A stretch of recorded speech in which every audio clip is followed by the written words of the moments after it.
up on the PNM for that. We hear that the Coast Guard can't do patrols because they don't even have diesel.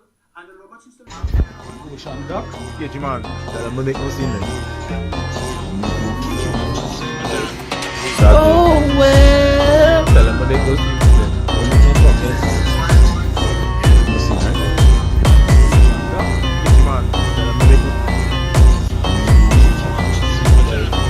Oh, well. Tell them to make no scene then. Don't make no fucking no scene, right?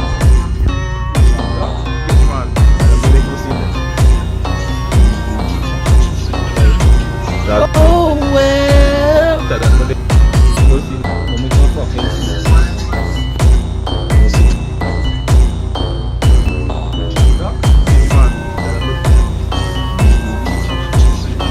Oh, well. Tell them to make no fucking no scene, right?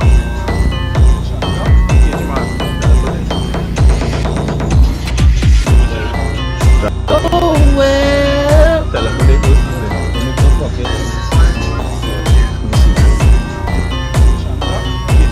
Tell them to make no scene then. Oh, well.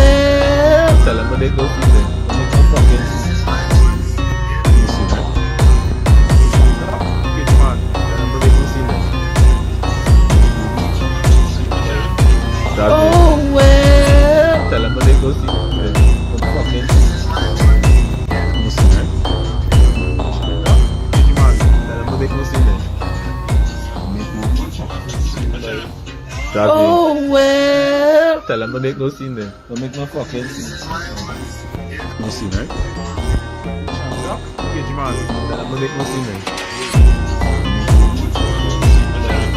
Oh, well. Tell them to make no scene then. Don't make no fucking no scene, right? There are a lot of concerns. Now is not the time, maybe, but I will not go into depth. Minister of National Security, Homeland Security, Minister of Defense, AG. And there are concerns about what's happening in our region. And I ask you, let not your heart be troubled. Do not fear, because Kamala is here. Do not fear. Do not fear. While you're worrying about the radar, I want you to know every one of you is on my radar. Every one of you is on my radar because I'm looking out for you. So you worry about radar and you worry about Venezuela. Don't worry. And I'll tell you something, you know. I think it's the height of hypocrisy and unkindness that there are people in our country who want to fight the Americans. Tonight, I say it again, I stand in bilateral relationships with the United States of America.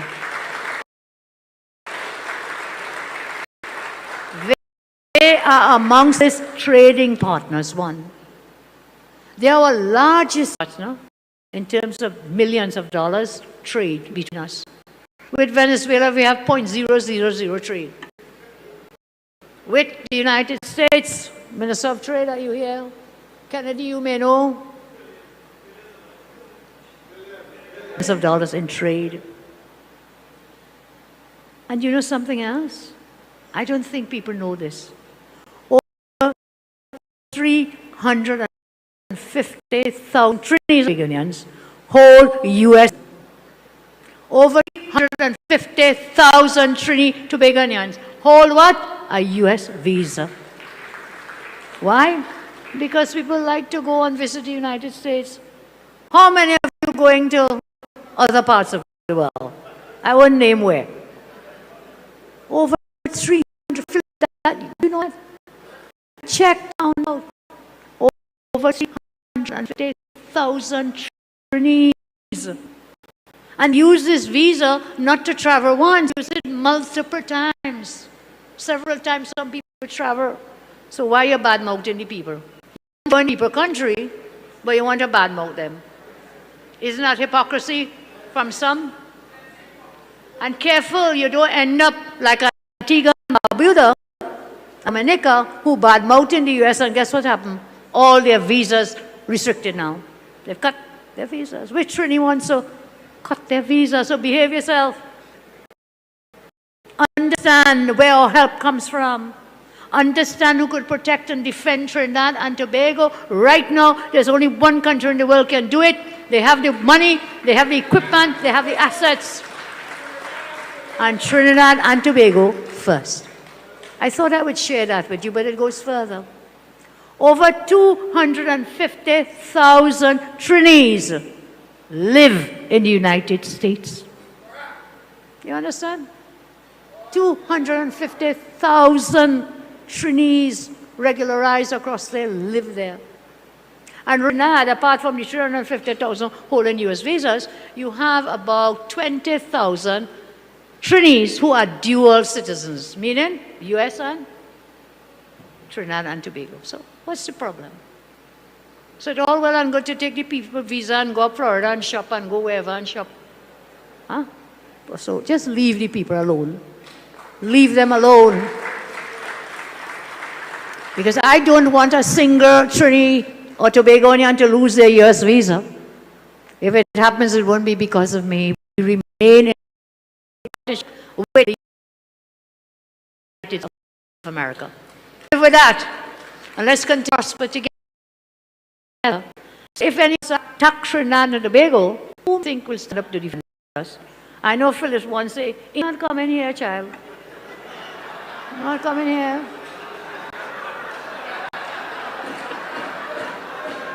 They are too far away. They may come with your hearts and with your love, but they're too far away. So right 7 miles away is one country, and a few more miles is here. So we have to depend on any defense assets and military might and power. Where is it? USA. Like them or don't like them, that's not the issue. Is who will give us the best to put TNT safely and to put TNT first. So Mr. Roger, I hope you got the memo. I hope all of you got the memo tonight. Let's stay together, united, and let's have a very blessed and joyful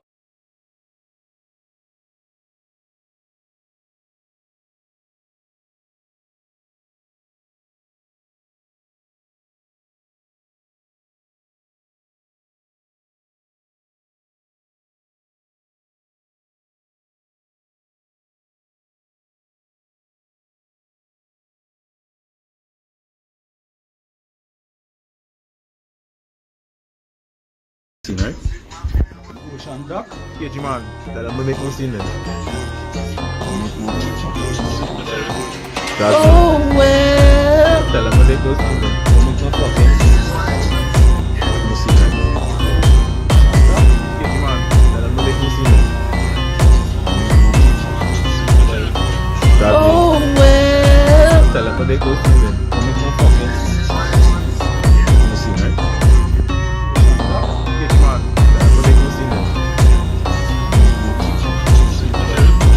Oh, well. Tell them to make no scene then. Don't make no fucking. No scene, right? Was found. They murdered, they created genocide by polluting the Indians with smallpox, with the blankets they gave them to help them. Then they made treaties, and they broke every treaty. This is the history. Every country that went in under the guise of help. Mexico, they made a trade deal. They made them poor. Philippines, every country. They went in to Hawaii. Then they wanted to trade. Exactly what imperialistic English did to the rest of the world. What's the real reason for the Venezuelan crisis? They're not interested in drugs. Any fool will say those boats cannot even reach Jamaica with the amount of gas they had. So how Trump interdicting drugs or taking drugs to America? No, they had to refill about 20 times or 200 times with those small containers they have to reach America. They kill innocent people. Why? Let me tell you why. The reason they gave sanction, because they didn't have a puppet government in Venezuela. Venezuela is going through a hard time because it's sitting in the largest oil deposit in the world. And guess what? We are getting oil and gas from that. Now, what they really want to do is go in there and steal the oil. You know why they're angry with Iran? Do you know why this so-called Israel is in Israel? They're not Israelites. They're Zionists. People wake up and understand what's really going on in the world. America is the biggest terrorist and thief in the world. Yes, this is what the facts and the history says. They want to go in there and steal the oil and gas. And I say thank God for China and Russia. Because America will go in there now. Kamala Prasad-Bissessar, Senior Counselor, Honorable Prime Minister. I don't know who is giving you advice, but whoever is giving you advice needs to be put before a firing squad and shot. Hear what I'm saying? The person who is advising our Prime Minister to support America in terrorism against a sovereign nation should be put in front of a firing squad and shot, because they're putting everyone in Trinidad in harm's way. I love you, Madam PM. You're the most wonderful Prime Minister our country have ever seen. However, that moron that's advising you, that idiot, that greedy fool who is collecting our sidekick from certain people who print money and can give away, they are putting every good Trinidadian in harm's way. Do you know that every Venezuelan over the age of 18 who is in Trinidad here was trained by the Venezuelan army? Do you know that it takes them not long for a 7-mile journey from Tocopita to Trinidad? Do the maths. Do the maths, people. Do you know that certain previous government ministers were sleeping with 5 and 10 Veni women so the gangs and the drug lords can bring in arms and ammunition and drugs in this country? My dear Prime Minister, have you considered these facts? That should the Venis, who are trained military operatives, decide to arm every Venezuela or half of them in Trinidad, your little defense force, your little bit of policemen cannot stop these Venezuelans from creating chaos in our wonderful twin island. Did you consider this, Madam Prime Minister? Did that fool who is advising you, I don't care what's his name, that idiot who is advising you and telling you America is about getting rid of drug law, did they lie to you? Yes, they lied to you. They're not about drug law. They're about regime change or government change, because they want to steal the oil, the gas, the gold, the water, the timber, and all the other minerals that they have in Venezuela. This is the modus operandi since they became a nation. After World War II, have you considered, Prime Minister, how many illegal wars America have been involved in, all under lies of weapons of mass destruction in Iraq, other bullshit in Afghanistan? They got their ass whooped. They lied and went into Vietnam. Did you know that, Madam Prime Minister, that they shoot their own boat to create a hole as an excuse to go in Vietnam and Korea? Do you know they believe in a certain doctrine where the sacrifice for the few is for the greater good of the many? We are the few, Madam Prime Minister. They will sacrifice our island under lies and pretexts to go to steal the oil and the gas and the gold in Venezuela. Are you willing to ruin your whole legacy that you worked so hard to build for an idiot and a moron like Trump? Yes, he's the President of the United States, but he's an idiot. He's a greedy, scheming, scamming hypocrite. He's only concerned about lining his own pockets with aircraft gift and billions of dollars in gifts to his son and son-in-law and family and friends. He's not a genuine man. I told people support Trump. Now I wonder if that's the real Trump or a clone. Madam Prime Minister, people of Trinidad and Tobago, wake up. Because this will not end well with Trinidad and Tobago. I want you to think about it. Every adult, male and female, from the time they was 15, 16, and 17 years old, they did 3 years training in the Venezuelan army. There's a lot of lieutenants and colonels and sergeants in Trinidad working in the construction field. I met them, I know them. And every one of them was trained. How many of our Trinidad people were trained to even take up a cutlass and chop somebody to defend themselves? None. These people are trained how to kill. Are you aware of all of this, Madam Prime Minister? Are you putting every Trinidadian down in the countryside who don't have a gun to defend themselves? Because our good government decide the bandits must have all the modern weapons, but we can't defend ourselves. I applied for a gun 27 years now, never got replied.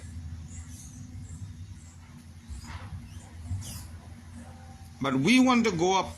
When you support America in this, you are directly and indirectly saying to Venezuela, we want to destroy you so America can steal your oil, your natural gas, your gold, your water, your timber, and every other mineral that they can find. Madam Prime Minister, wake up. And we, the people of Sri Lanka, need to protest. My heart, my life, my soul is supporting UNC. My heart, my life, my soul is supporting you, Kamala Prasad. But you see this nonsense again on it? You see this jackassness and this dotishness? You're supporting that thief that work people in construction and never pay them for a little fault. That's the man they call the President of the United States of America. This is not me talking. This is facts. You can go in the courts in America and see it. This man is not right in the head. Anyway, I already cursed America and they're on a downturn. And there's no being in heaven or earth that can save them. There's no economy and no amount of print of money that can stop them and Israel from being destroyed. Madam Prime Minister, I strongly beg you and I urge you to consider all the facts before you endanger the people of Trinidad and Tobago by supporting a crazy, and I'm going to use the word regime in the White House. When they want to condemn a country, they call them a regime, even though they're duly elected by the people. This people called the USA is not a democratic country, Madam Prime Minister. They're the biggest terrorists in the world, and the world is waking up to these facts. Are we in Trinidad going to support terrorism to our next door neighbor? We have over 250,000 Venis here. Over 150,000 of them is trained military. How much people we have in our military, Madam Prime Minister? 20,000? Think about what I'm saying. They can have a gunload of arms and ammunition reach Trinidad in less than an hour. What do we, the people of Trinidad and Tobago, have to defend ourselves? We, the righteous citizens, don't even have access to firearms. Not even defend ourselves against the crooks that is Trinidad born and grown. Madam Prime Minister, you are putting the entire nation at risk with this reckless move by the advisor. Whoever is that advisor should be jailed. Anyway, I say my piece. I may not be big in your party, but I'm telling you, Madam Prime Minister, this will destroy the great legacy you have built. I want you to consider this. I want you to consider this and rethink our stance. I support you when you say you want to get rid of the drugs and the cartels, but America just know you go buy that. They're not interested in drugs. That DEA push the biggest set of drugs. Imagine a DEA plane crash in Colombia with over 10 tons of cocaine. Where it going? America is what? As evidence? Answer this, Madam Prime Minister. Don't believe what I say. Look it up. Stop putting our lives in danger, Madam Prime Minister. I'm in Pinal, which is now rightly called Toco Pinal. Your office is in Pinal. There's more Spanish after 5 in the evening in Pinal Junction than Trinidadians. Wake up, you're putting we in Pinal at risk. Imagine Pinal no longer Pinal, it's called Toco Pinal. There's a reason. You are never here to see it. I don't go Pinal after 5, 6 in the evening for this reason. Because when I have any run here, all of them name Jose and all of them Mary. Who you going to tell the police? Jose rob you?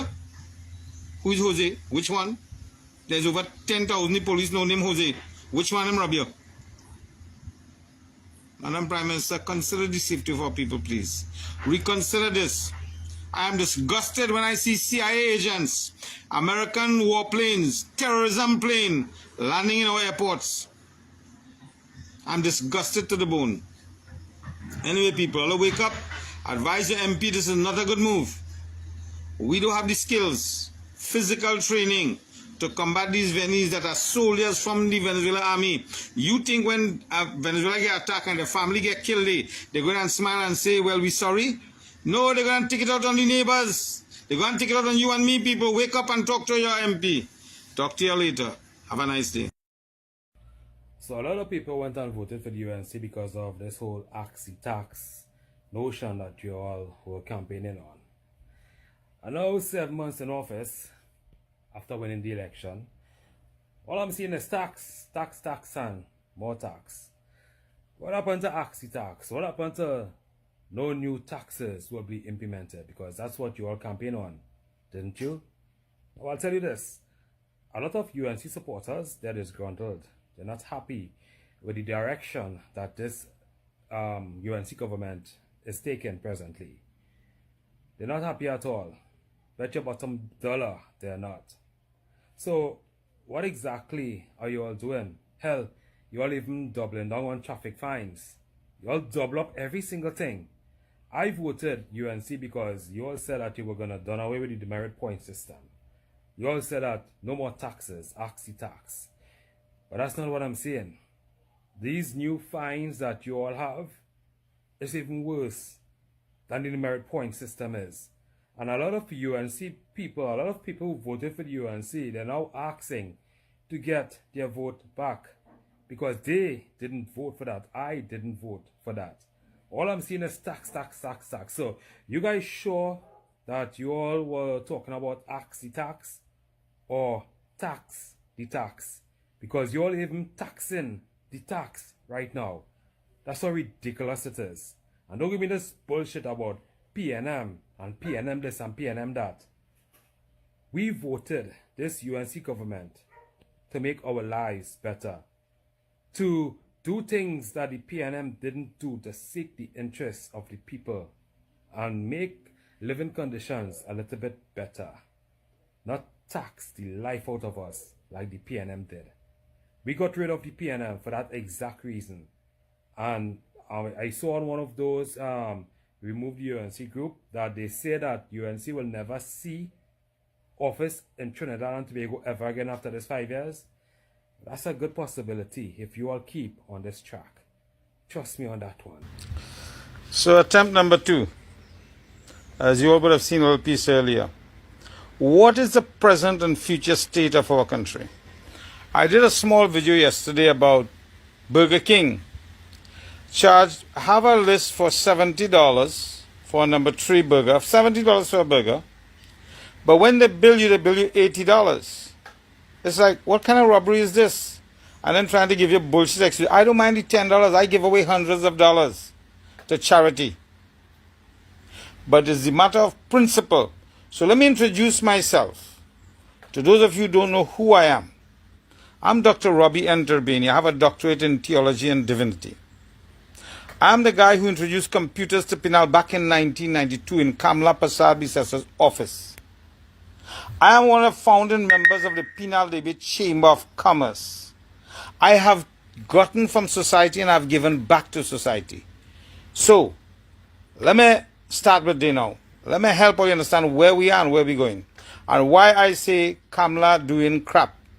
But before I just do the condemnation with people who just to get ratings, let me compliment the government and not condemn, but evaluate where they are. I want to commend Prime Minister Kamla Prasad Bisesa on giving out the laptops. However, that is the worst school in the country. But the gesture is good. I want to ask them, they say when UNC win, all we win. Tell us how we win, Madam Prime Minister. You're gaslighting the people. People vote for you because you say no tax, ask the tax. Yet you come, the poor man struggling. I'm a contractor. We can't get work. When you get work, sometimes you get pay. People struggling. I know a lot of workers looking for work. When they get $2, right? They want to buy a grocery, they want to take a drink. I'm a pastor too, by the way. But let me deal with reality. You raise White Oak.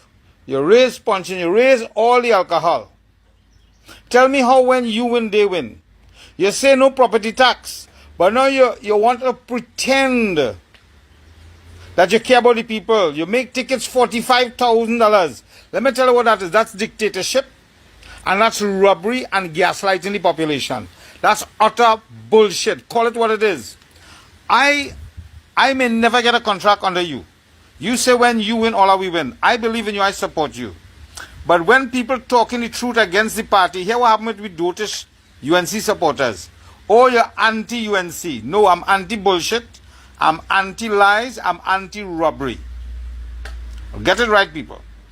This situation with Venezuela and Trinidad. Madam Prime Minister, when you win, all we win.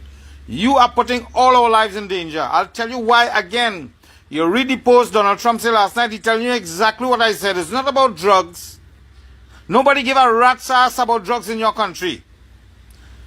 These people, these Americans are so blatant in their robbery and their banditry. He's now claiming on his post that the oil in Venezuela, the land and all the resources belong to America. This is what they have done all over the world. The British Empire did not die. Those bastard thieves did not die. They just moved to America. Imagine you watch the next man country. You want to blockade them and stop the tankers because you sanction it by global law. That's robbery. And I'm not anti-American. I'm anti-bullshit, anti-lies, and anti-theft. Some people will say, well, the man probably senile, yeah, but this is an international stage. If you cannot sit and manage the office well, get out. You're putting the whole world. Madam Prime Minister, let me tell you what's going to happen with we and Venezuela. Trump and I'm going to use we as a proxy. Do you know what is a proxy war, Prime Minister? It looks like you don't understand how it works. All these other countries, when Russia and America was in the Cold War, they fought wars. Whether it was Vietnam, Korea, Iraq, Iran, Syria, Libya. These were proxy wars. In case you don't understand how proxy wars go, let me tell you how it goes. America and Russia fighting, but they don't fight no war in their country. They go to some little stupid country like Trinidad and Tobago to fight for the oil for Venezuela. When they finish and they make up, do you know what happened to Trinidad, Madam Prime Minister? You wouldn't have a Port of Spain. You wouldn't have a port. You wouldn't have a Point Lisas. You wouldn't have a San Fernando. Is that what you want for our country? Because that is exactly what you're doing. Here what you telling we. You think the people of Trinidad and Tobago are so stupid. Listen to Prime Minister. The drugs coming in through Maruga. It's coming in through Bonsi Trace. It's coming in through Mondiablo. Coming in through Queenam. Coming in through Los Heroes. Coming through Icacas. Coming through San Fernando and Port of Spain. But you put in a radar in Tobago. Tell me how a radar in Tobago stopping the drugs from coming in Los Heroes. You make a big drug bus, but the boat has no engine. So they have $171 million in drugs. And they forget to put an engine worth 50,000 TT. Are we the people of Trinidad and Tobago so stupid, Madam Prime Minister? You tell them we are radar in Tobago in a mountain, seeing a boat inside the swamp. Listen to me. All you UNC supporters who so dotish and who so blinded by racialism and by party politics, get your head out of your asses. This is our country, our future. For me, it's not about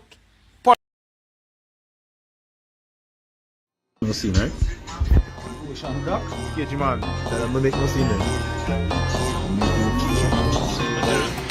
Oh well. Tell them to make no scene then. When you talk about this, no scene, right?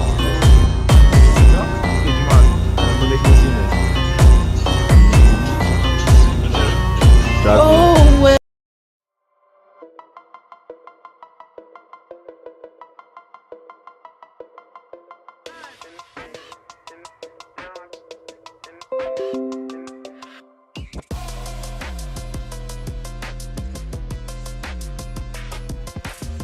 Mic check, mic check. Can you hear me? Am I live? Is this shit on? Can you hear me? Audio check, 1 2 1 2.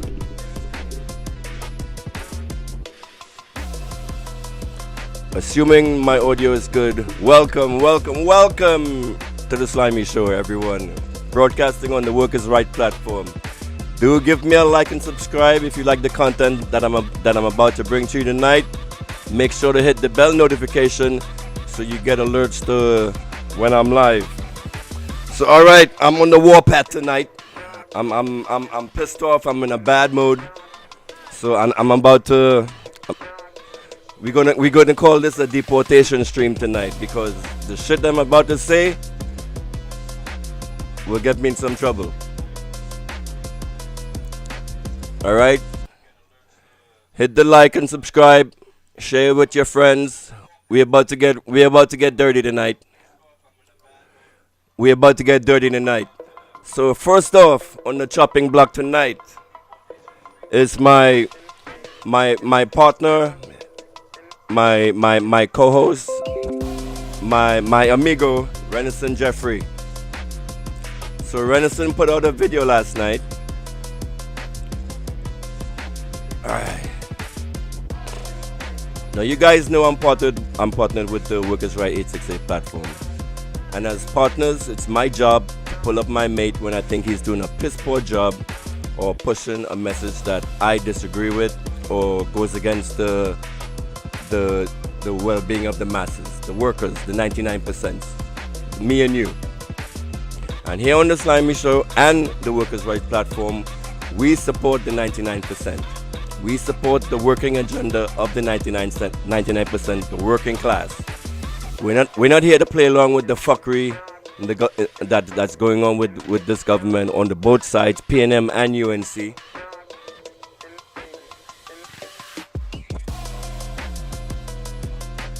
So when my partners step out of line, it is my job as a leader to pull them up.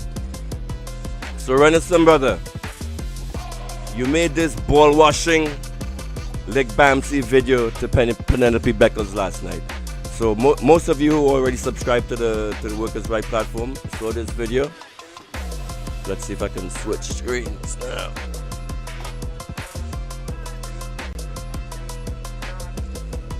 Alright, let's see if I can bring this up.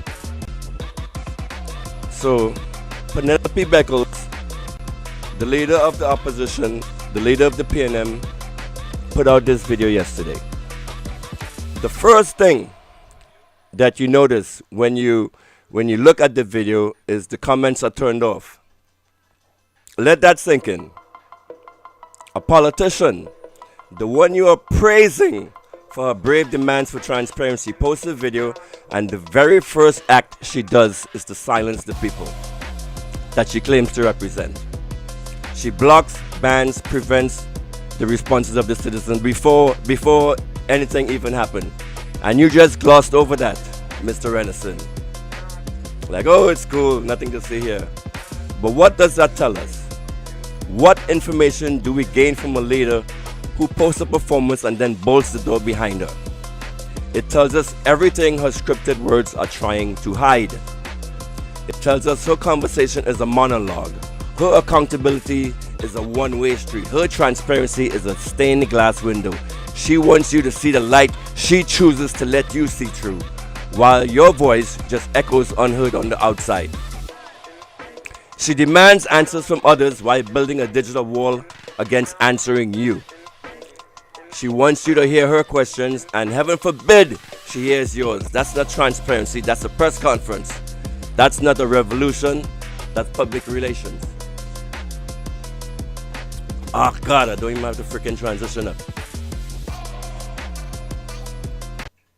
So here we go. Next slide.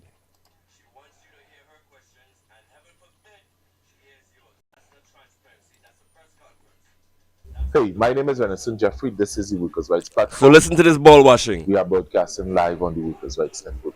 In the midst of this growing crisis that is taking place within our country, the only person that I would have seen come to the forefront is Penelope Beckles. When Kamala Persad-Bissessar would have disregarded the plights of the citizens, this message here was sent out by Penelope Beckles. And this message, I endorse it 100%. Fellow citizens, we deserve better. This is not simply about the issue of a radar installation. It's a matter of governance. Since coming into office, this government has displayed a pattern of poor communication and shift conflicting explanations that have only deepened confusion and undermined public trust. The people of Trinidad and Tobago deserve better. We are clear that there may be times when national security matters must remain confidential to ensure that responses to crime and criminal activity are not compromised. But the citizens of the Republic must never be misled. Nor should we be left with the impression that those entrusted with authority are not being truthful. This matters because national security cannot rest on secrecy alone. So this thing, this is something that is pissing me off with these politicians in Trinidad. All of a sudden, within the past years, you've started to hear this. You started to hear this term, national security. This is like one of these catchphrases they adopted from the United States when the government wants to hide secrets from the people. They bring up this whole national security bullshit. What is really happening right now with this government in charge is they are involved knee deep in a regime change operation against Venezuela. Let's stop glossing over. Like Penny would come up to you talking about, oh, we want to know what's going on. We want to know what's going on. But Penny actually knows what the fuck is going on. She is a member of government. She has a copy of the Status of Forces Agreement, so she could go out and speak clearly to the people on what exactly is going on. What rules are supposed to be taking place. She knows all this stuff, right? But she wants to come out to you. To the people and say, oh, we have questions, we want to know what's going on. Why don't you grow some balls and speak clearly, like your leader Keith Rowley tried to signal to you guys a few months ago that Trinidad is involved in a regime change operation against Venezuela. The only politician I have heard so far that's come out and mentioned regime change is Keith Rowley. And he took the time and he made a press conference and he sent a signal out to you members of the PNM that this is what is going on. And if Trinidad is involved in regime change, we now become the enemy of Venezuela. Nothing else that is happening right now in Trinidad politics fucking matters. You have a fucking election in Tobago. This should be the what is forefront and in your face right now. What is happening with Venezuela?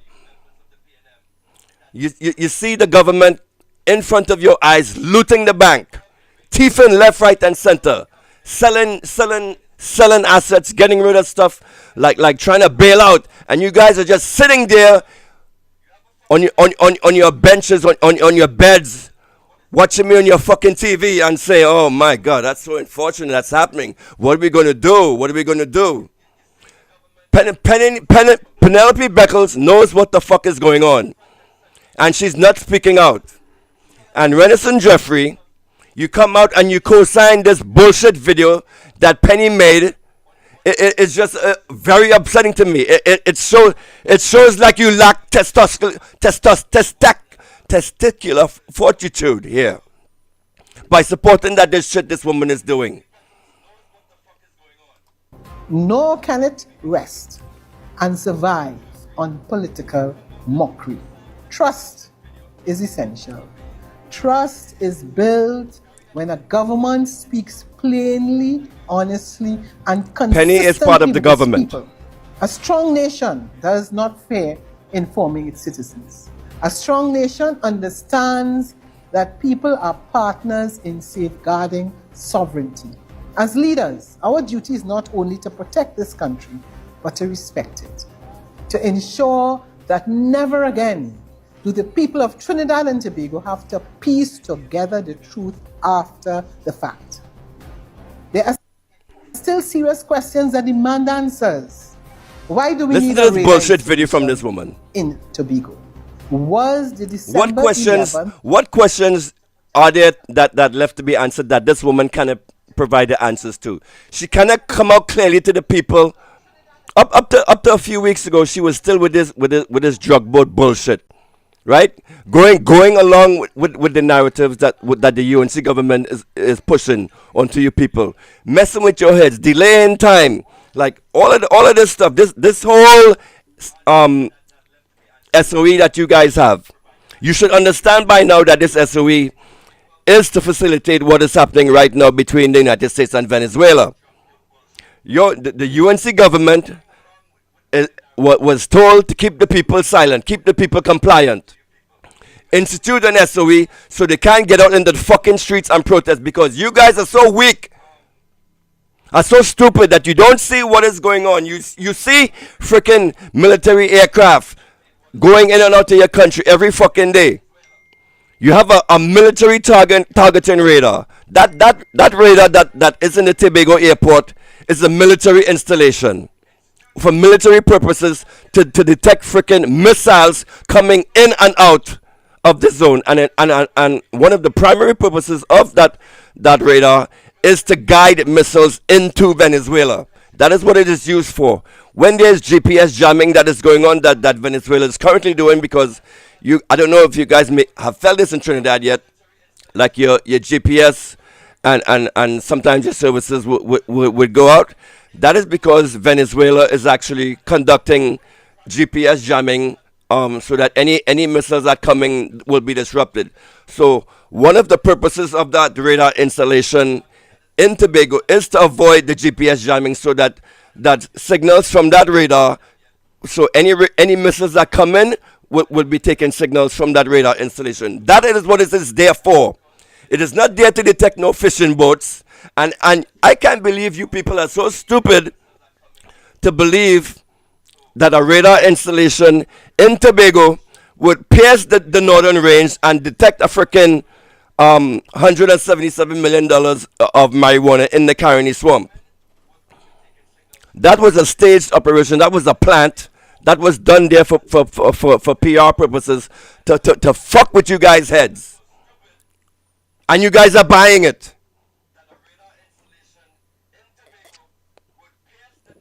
You know what? What is so good right now?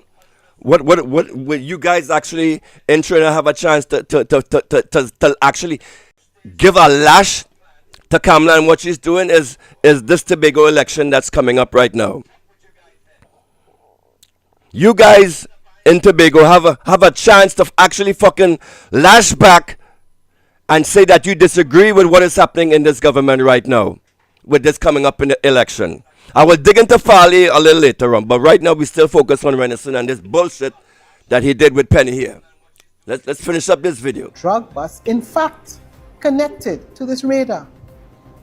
Who holds the information and intelligence related to its operation?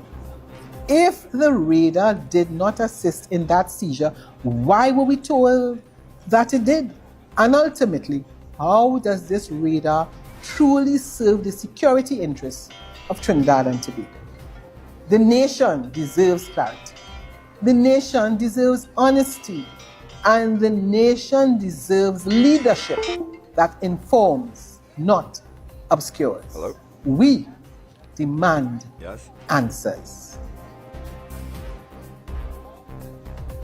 Now, the message that you would have heard was What one is the problem? of unity. Now, if we let Farley Augustine back into office again, will not only bring about the end of Trinidad and Tobago, but our vital lifeline will be destroyed. We cannot allow Farley Augustine to be there one day longer.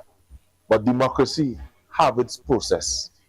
So let's start with Farley Augustine and vote him up. And let's deal with David Thomas and Joel Sampson. These two persons are there just occupying space and collecting a salary whilst doing it. All right. We must put a stop to that. This synergy between Farley Augustine and the United National Congress, who we have seen that is not for the people, they need to go. And we have to start this process. We need to start this process, a matter of fact. on the 12th.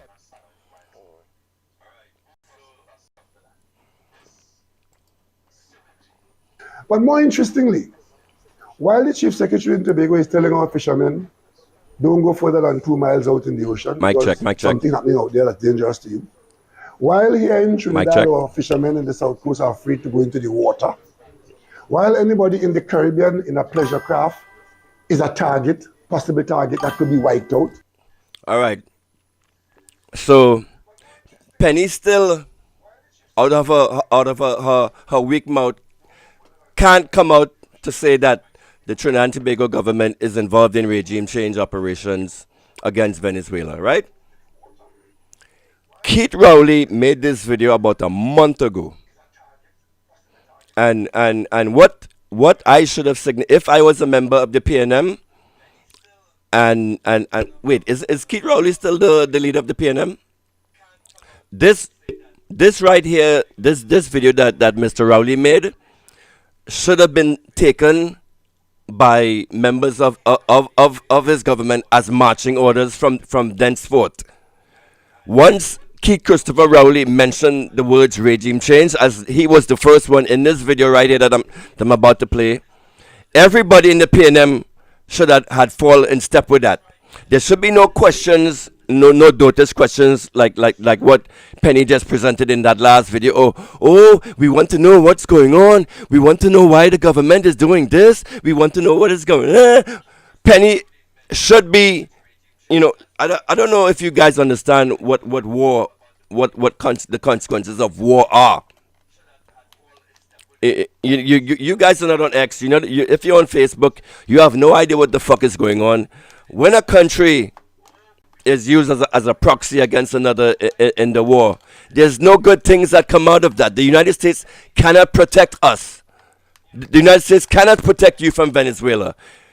If you've been paying attention, what was it? There was this national security pronouncement that came out, what was it, last week, where the United States, they admitted defeat against Russia and everything that's happening in the Middle East. So now they're going to focus their efforts to the Caribbean and gaining strength in the Caribbean. So after United States losing on the battlefield, militarily on the battlefield, they're now turning to weaker countries where they could try to exert dominance. But I'm about to tell you guys that the United States Army military is so bad that they cannot defeat Venezuela. They cannot prevent, if whatever Venezuela decides to do militarily cannot be stopped by the United States. All of those battleships that might fear you, that might make you afraid right now. All of those are just targets to Venezuela. Yes, the United States can inflict punishing damage against a country via their rockets and the missiles or whatever, but once an attack happens on Venezuelan soil that will be aided by Trinidad, there's no stopping the response of the Venezuelan military. And this is a war that will end all wars. This will be the war that will end in the military defeat of the United States. Vietnam 2.0, another L for the United States, right? But all of that aside, what do you think is going to happen to Trinidad and Tobago?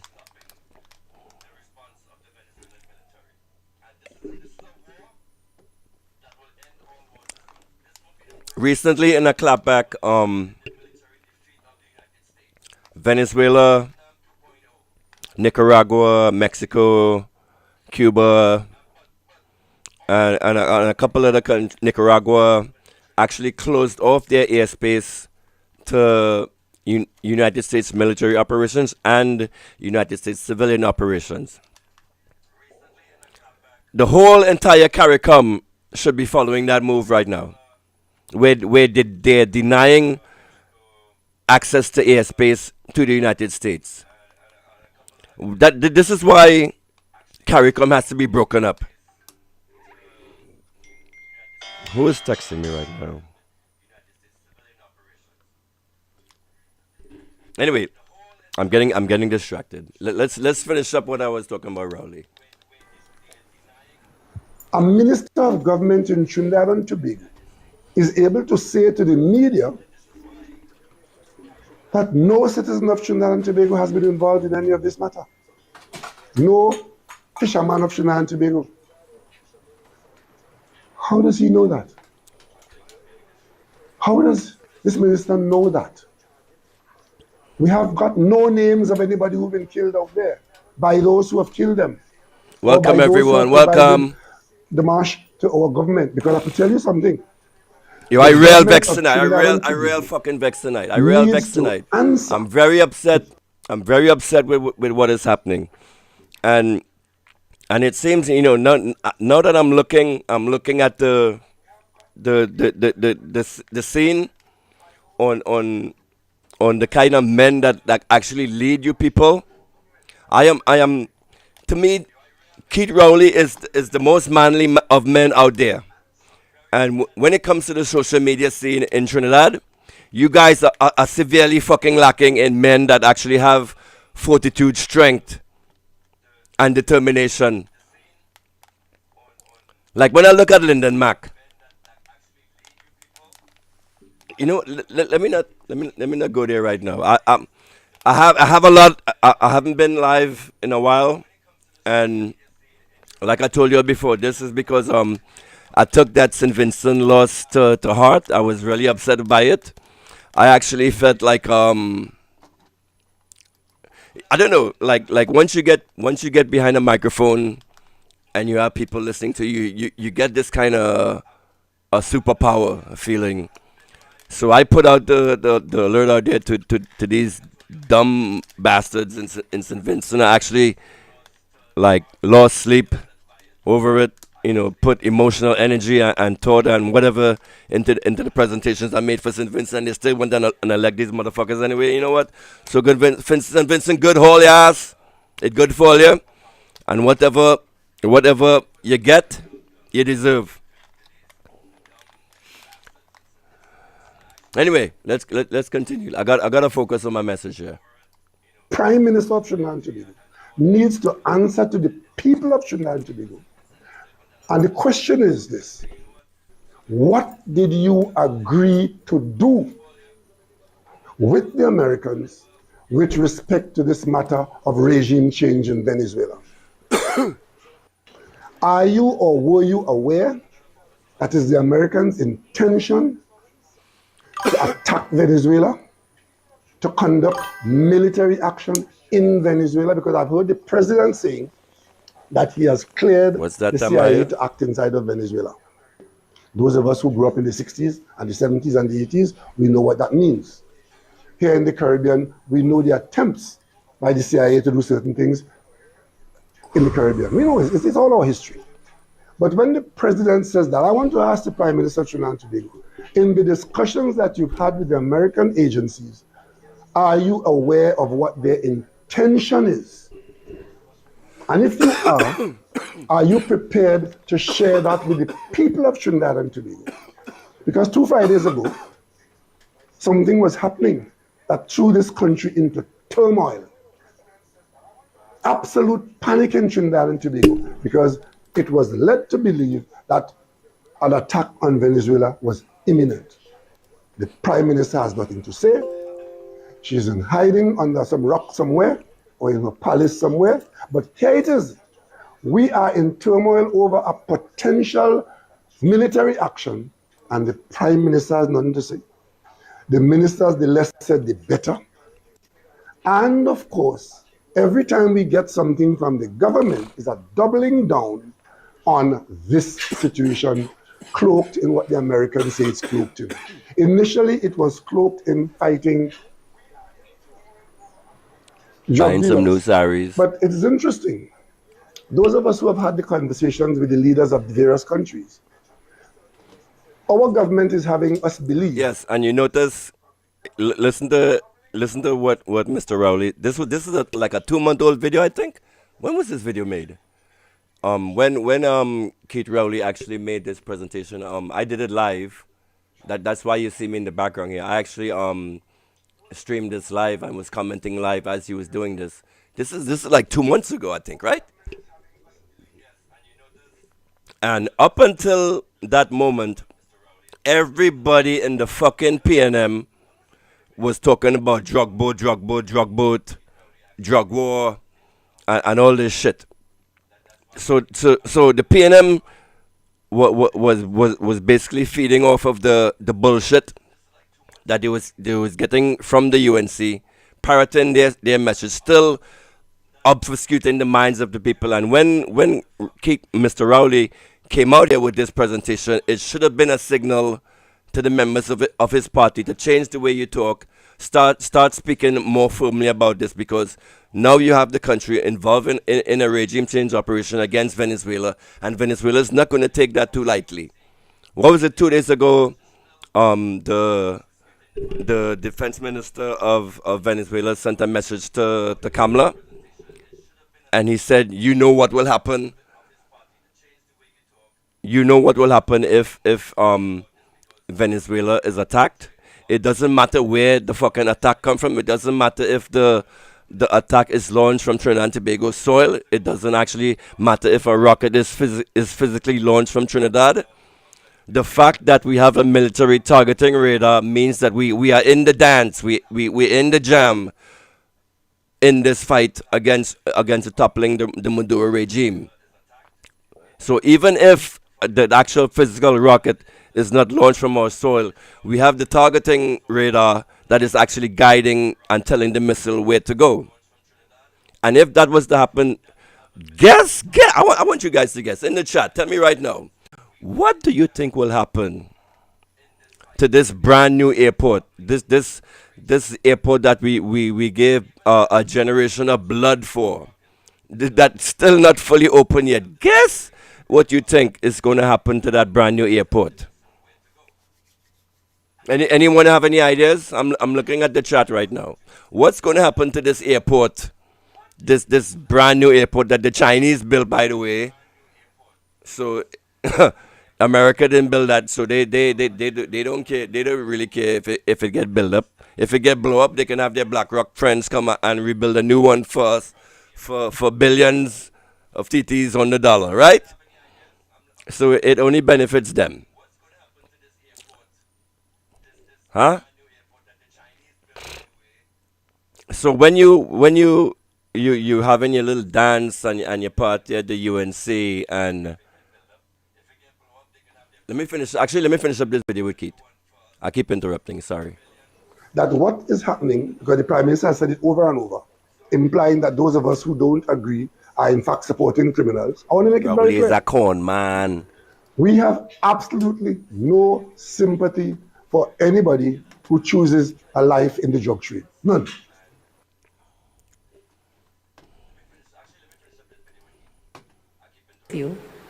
There are a lot of concerns. Now is not the time, maybe, but I will not go into depth. Minister of National Security, Homeland Security, Minister of Defense, AG. And there are concerns about what's happening in our region.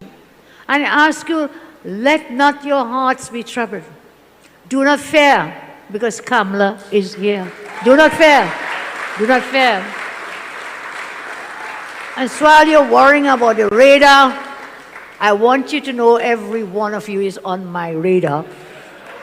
Every one of you is on my radar because I'm looking out for you. So you worry about radar and you worry about Venezuela. Don't worry. And I'll tell you something, you know. I think it's the height of hypocrisy. Do not fear, guys. Do not fear. That there are people Anti-Kamala is here. Who want to fight the Americans. I say it again. I stand in bilateral relationships with the United States of America. They are amongst our oldest trading partners, one. They are our largest trading partner in terms of millions of dollars trade between us. With Venezuela, we have 0.000 trade. With the United States, Minister of Trade, are you here? Kennedy, you may know. Billions of dollars in trade. And you know something else? I don't think people know this. Over 350,000 Trinidadians and Tobagonians hold U.S. visas. Over 350,000 Trinidadians and Tobagonians hold what? A U.S. visa. Why? Because people like to go and visit the United States. How many of you going to other parts of the world? I won't name where. Over 300. Philip, did you know that? I checked and I found out. Over 350,000 Trinidadians. And they use this visa not to travel once, but they use it multiple times. Several times some people travel. So why are you bad-mouthing the people? You want to go in the people country, but you want to bad-mouth them. Isn't that hypocrisy from some? And careful, you don't end up like Antigua and Barbuda and Dominica, who bad-mouthed in the US, and guess what happened? All their visas restricted now. They've cut their visas. Which Trini wants to cut their visas? So behave yourself. Understand where our help comes from. Understand who could protect and defend Trinidad and Tobago. Right now, there's only one country in the world can do it. They have the money, they have the equipment, they have the assets. And Trinidad and Tobago first. I thought I would share that with you, but it goes further. Over 250,000 Trinidadians live in the United States. You understand? 250,000 Trinidadians regularized across there live there. And right here in Trinidad, apart from the 350,000 holding US visas, you have about 20,000 Trinidadians who are dual citizens, meaning US and Trinidad and Tobago. So what's the problem? So it's all well and good to take the people visa and go to Florida and shop and go wherever and shop. Huh? So just leave the people alone. Leave them alone. Because I don't want a single Trini or Tobagonian to lose their US visa. If it happens, it won't be because of me. We remain in partnership with the United States of America. So let's live with that. And let's continue to prosper together. So if anybody comes to attack Trinidad and Tobago, whom you think will stand up to defend us? I know Phyllis once said, India will come. India not coming here, child. Not coming here. They are too far away. They may come with your hearts and with your love, but they're too far away. So right 7 miles away is one country, and a few more miles is the USA. So we have to depend on any defense assets and military might and power. Where is it? USA. Like them or don't like them, that's not the issue. Is who will give us the best This is your leader. to put TNT This safely is your leader, Trinidad and and to put Tobago. TNT first. So Mr. Roger, I hope you got the memo. I hope all of you got the memo tonight. Let's stay together, united, and let's have a very blessed and joyful. No scene, right? Ocean Duck, Cage Man, tell them to make no scene, right?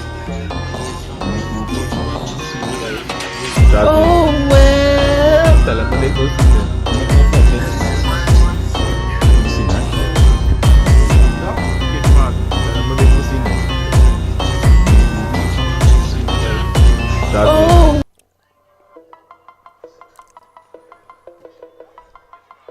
Welcome all, welcome all, welcome all, welcome to the Slimy Show. Have you been having fun so far?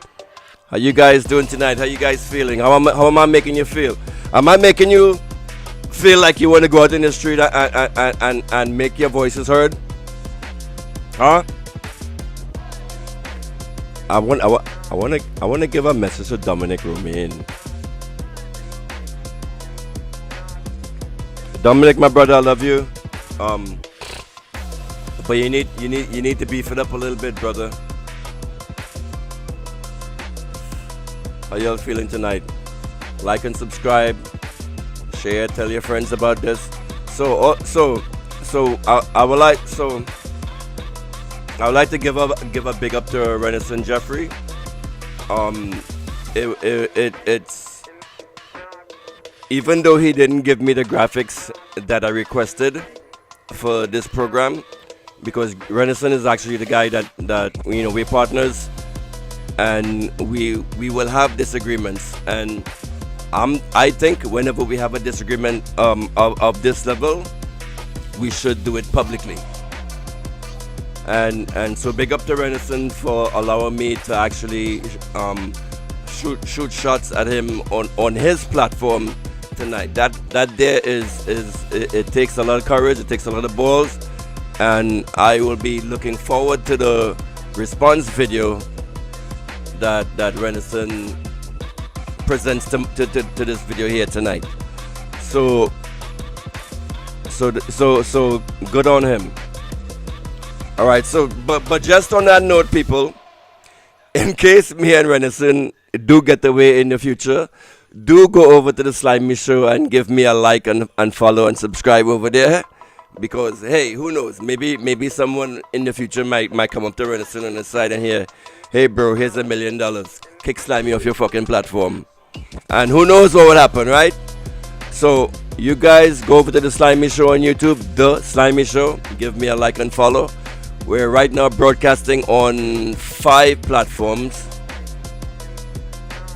So we're on Twitch, we're on X, on Twitter.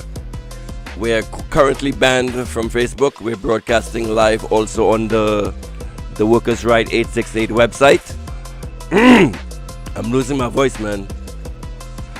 So give us a like and follow, and those are the platforms that you would get us on in the future. I'm losing my voice.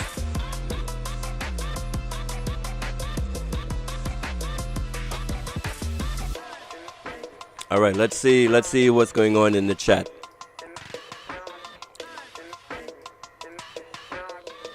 All right, let's start from the beginning.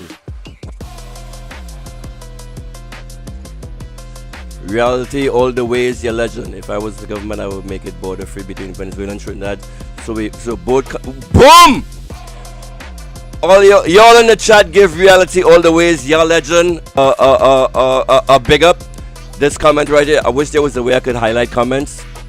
So Reality said, if I was the government, I would make it border free between Venezuela and Trinidad, so both countries can benefit from South American tourism. Whoa! Excellent comment there. How do you fucking highlight this shit? Yo, big up to Reality all the ways for that comment. That's exactly what I've been saying from the start in this fucking channel. There should be like excellent. There should be no tension between Trinidad and Tobago and Venezuela. There should be like actually in a video I did when I first started streaming, I said that if ever I became the Prime Minister of Trinidad and Tobago, I will actually build a physical bridge between Trinidad and Tobago and Venezuela, just like those mega projects that they do in China, where China is building these massive freaking bridges all over freaking China, connecting to the poor countries and actually stimulating the economy in those areas by doing that. Look up, I did videos on that in the past on the China Belt and Road Initiative. Do go back and look at those videos. So I was saying, if I was in leadership in Trinidad, I would have actually built a physical 10-lane highway between Trinidad and Tobago and Venezuela, and so with a bridge like that, you will be actually connecting Trinidad with its port facilities to the to a physical connection to Latin America, and imagine the freaking trade and stuff that could happen between Trinidad and Tobago and Venezuela, because right now like with the exchange rate between Trinidad and Tobago and Venezuela, like a Veni could come into Trinidad, get paid in $20, go back to Venezuela and change that, and that could be like a vibrant economy right there. Like I did a full video on this like in the past, where I was like imagining like what what kind of amazing trade could be happening between Trinidad and Tobago and Venezuela if we just had free access. Because I told you guys also in the past that Venezuela opened up this new artificial intelligence university, and the goal that Venezuela had when they did this like 2 years ago was they wanted to bring artificial intelligence to the entire Caribbean. So right now Venezuela is in a technology sharing agreement between China, Russia, and Iran with their artificial intelligence. I don't know if you guys have heard of DeepSeek AI. That is the large language model that China introduced that competes against OpenAI, against the United States. So Venezuela actually teamed up with those guys, and they have a free freaking university where anybody in the Caribbean could go for free and just study artificial intelligence. And if you listen to the Slimy Show, you've known this in the past. I said that Trinidad and Tobago, with their new Ministry of Artificial Intelligence, should have been taken advantage of this. You know, I don't want to get into damn. This is going to be. I'm getting sidetracked with this comment here. But big up Reality all the ways, your legend. This was an excellent comment. There should be like a partnership between Trinidad and Tobago and Venezuela. Excellent comment, sir. We have to get safety involved, more police and CCTV cameras. Okay. Welcome, Lyndon Leslie. Kamala cannot comprehend the extent to which she has committed Trinidad and Tobago. That is absolutely correct. Absolutely correct. The things she has gone and done. Yes, Lyndon. The things she has committed TNT to. You're absolutely right. I have some very smart commenters in the chat. Very good. I'm so impressed. Like one thing that used to really upset me as someone from abroad, like coming back and looking at my people, how they actually interact in the chat. Have you guys ever been to like a Ian Alien chat session? Woo! It's almost embarrassing, like to be a Trinidadian and with some intelligence, with some kind of level of IQ, and to see the way we portray ourselves on an international scale, man. Okay. The things she has gone and done. Yes, Lyndon. All vehicles on our road should have cameras. It would help a lot. Exactly. And all businesses and building on the main road should have cameras. Crime would have been easier to solve. That is actually correct. Reality always. And this is another. Here's another thing. If we had a smart government in Trinidad and Tobago, like one of the things the Ministry of Artificial Intelligence should have been doing is actually making homegrown artificial intelligence body cameras. Like I'm into the tech industry. I build robots and AI and tech and all that shit. So I know how cheap it is like to actually get robotic parts. Right? A Raspberry Pi, which is basically like a mini computer, is $60, and that comes with a camera. But if you wanted to get like other fancy camera lenses, that will cost you like $100 extra. And if Trinidad and Tobago had some kind of intelligence or anything, what they would have been doing is they would have made their own homegrown artificial intelligence agency where you could employ children from Whitep or wherever, get kids off the street and have them actually building like little AI robot projects that could benefit the country.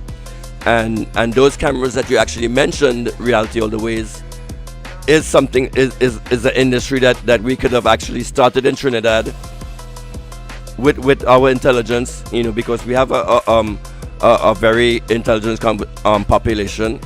The one problem that we have is people that are educated in Trinidad take the knowledge that they get from the state and they go elsewhere. They go out of the country, and instead of having the ingenuity stay in house, it's being exported in this thing called the brain drain. So imagine like a UE student, like let's say the government, the Ministry of AI, with their $1 billion budget, this bullshit $1 billion TT budget that they give to the Ministry of AI. Imagine if they put like $1 million of that into UE, and they give like a UE graduate program and say, hey, I want to see you build some homegrown AI cameras. You trying to tell me the UE students can't do that? And you know what? What's even more interesting with this whole tech revolution that we have? Venezuela has a physical AI university. We don't actually have to actually physically go over there to get the benefits of that knowledge. So instead of starting wars, starting regime change with Venezuela, we should be teaming up with them to actually build and create industries. One of the ways that Trinidad could have been diversifying was through artificial intelligence. The AI, you guys should have heard me at the start when I said that the Trinidad and Tobago Ministry of Artificial Intelligence would have become the most powerful ministry in Trinidad and Tobago if it was done right. But instead, what do you see happening here in Trinidad?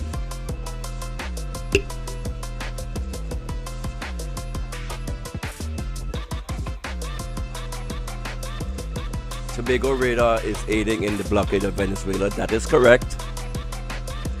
I heard they seized another Venezuelan tanker. Oh, yes. This where you say the Tobago radar is aiding in the blockade of Venezuela, that is absolutely correct. Do you guys remember when Kamala? I have that slide too. Hold on.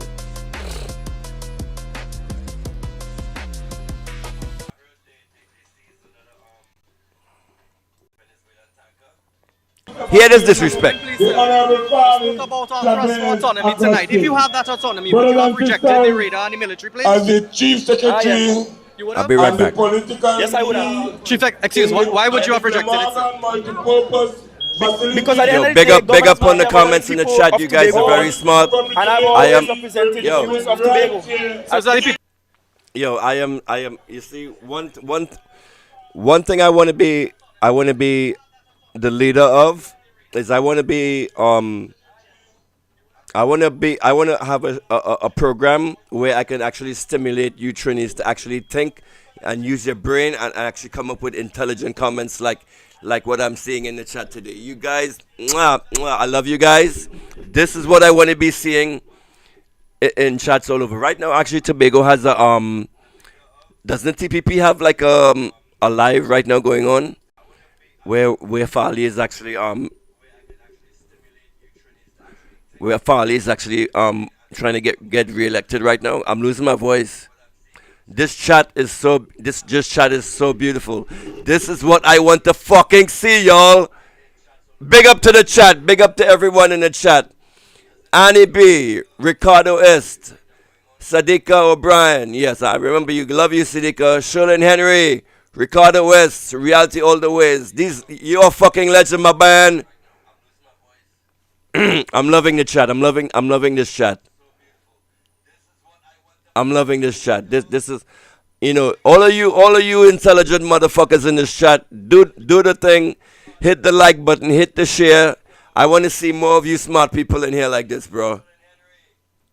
All right, hold on. Let me go refresh my drink. And in the meanwhile, listen to this video by Mr. Bendo Farley. Don't want it. Well, I can't say that for sure. We don't have any scientific data. We don't have any scientific data. Be right back. Do you think it would? Sorry, sir. But on the face of it, But on the face of it, we have to operate from the framework where Brothers and Tobago. sisters, remember tomorrow is nomination day. where Tobago remains a place that Tobago and Tobagonians make those decisions. If you get that autonomy, would you get rid of the radar? If I have the autonomy, many things wouldn't happen the way it happened. You're worried it will harm tourism on the island? No, I'm not. Did they tell you what the capabilities of the radar are? Can it detect land and marine activity? Please direct your questions to the National Security Council and the head of the National Security Council. I need to know again if you think that central government may have put you at a little disadvantage here by making those decisions on behalf of Tobago, given the THA elections coming up. I am not viewing anything in the light of THA election. The central government for the last 45 years of the THA, existence of the modern THA has always put the people of Tobago at disadvantage. I spoke tonight about some examples of how we are at a disadvantage and the things that Tobago truly wants.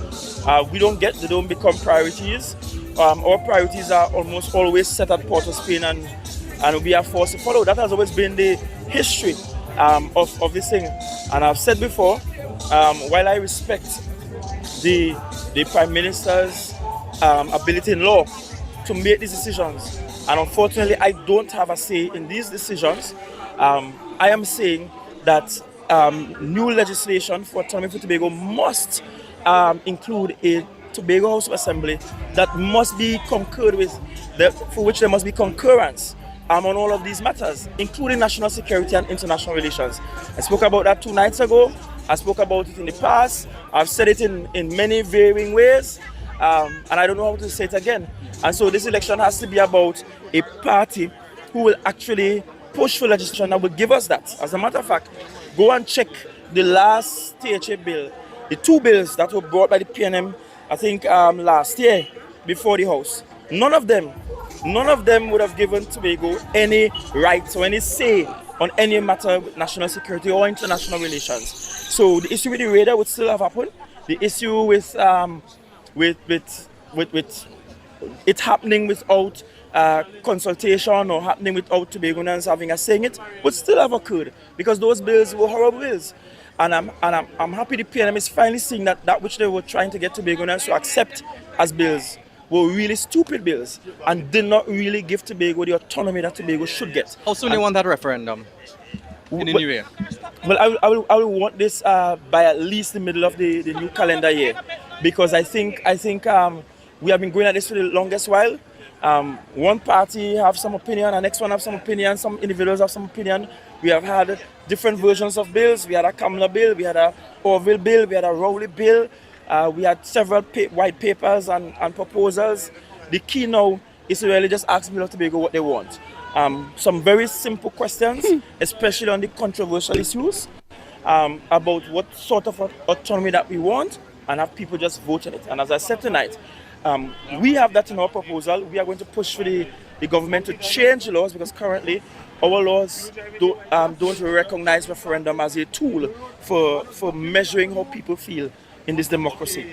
And if the central government is unwilling to include that as a tool, we are willing to have one as a THA, knowing that it will be non-binding, because it won't have the weight of legality behind it or laws behind it, but it will certainly give the people of Tobago and the leadership of Tobago an accurate measurement of what the people really want out of the autonomy arrangements. Yeah, and you have a long day tomorrow. Just finally, your thoughts on President Trump's announcement of a blockade around Venezuela. I just want to get your thoughts on that. Well, Mr. Bend over, listen to this as I answer. said before, Tobago as a small island finds itself in Mr. a Bend place where over. we have little to no influence. Well, not little, no influence over what America does and how they do it, and no influence over Venezuela and what they do. Bend over, bend over. And as I said in Goodwood, anything that happens in this space, this hemisphere, will invariably impact all islands in the region. It will impact all of us. The US deciding to have a blockade, I don't know that having an opinion that will stop the US from doing it. And that's another part of the coin that people are not looking at. With all those who have loud and opposing views to what Trump is doing, does Trinidad and Tobago really have the power to tell Trump or stop Trump from doing what he wants to do? And so key for us is to protect our sovereignty, ensure that we are not a part of it, that we are saying our soil, our waters should not be used to launch any attack against anybody. I've also said clearly that I'm not supporting any war. We are not supporting any war anywhere. But really and truly, if America has a blockade Hold against on. Venezuela. I don't know that there's anything. Hold on a second, y'all.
Yo, can you guys see me?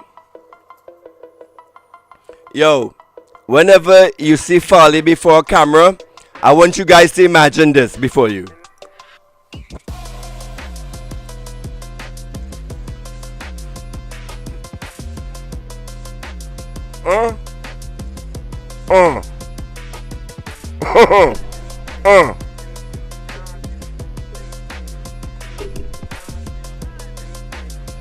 Whenever you see Farley before a fucking camera, whenever he addressing Kamala or anything that's happening with the UNC, I want you guys to imagine this in your head, right?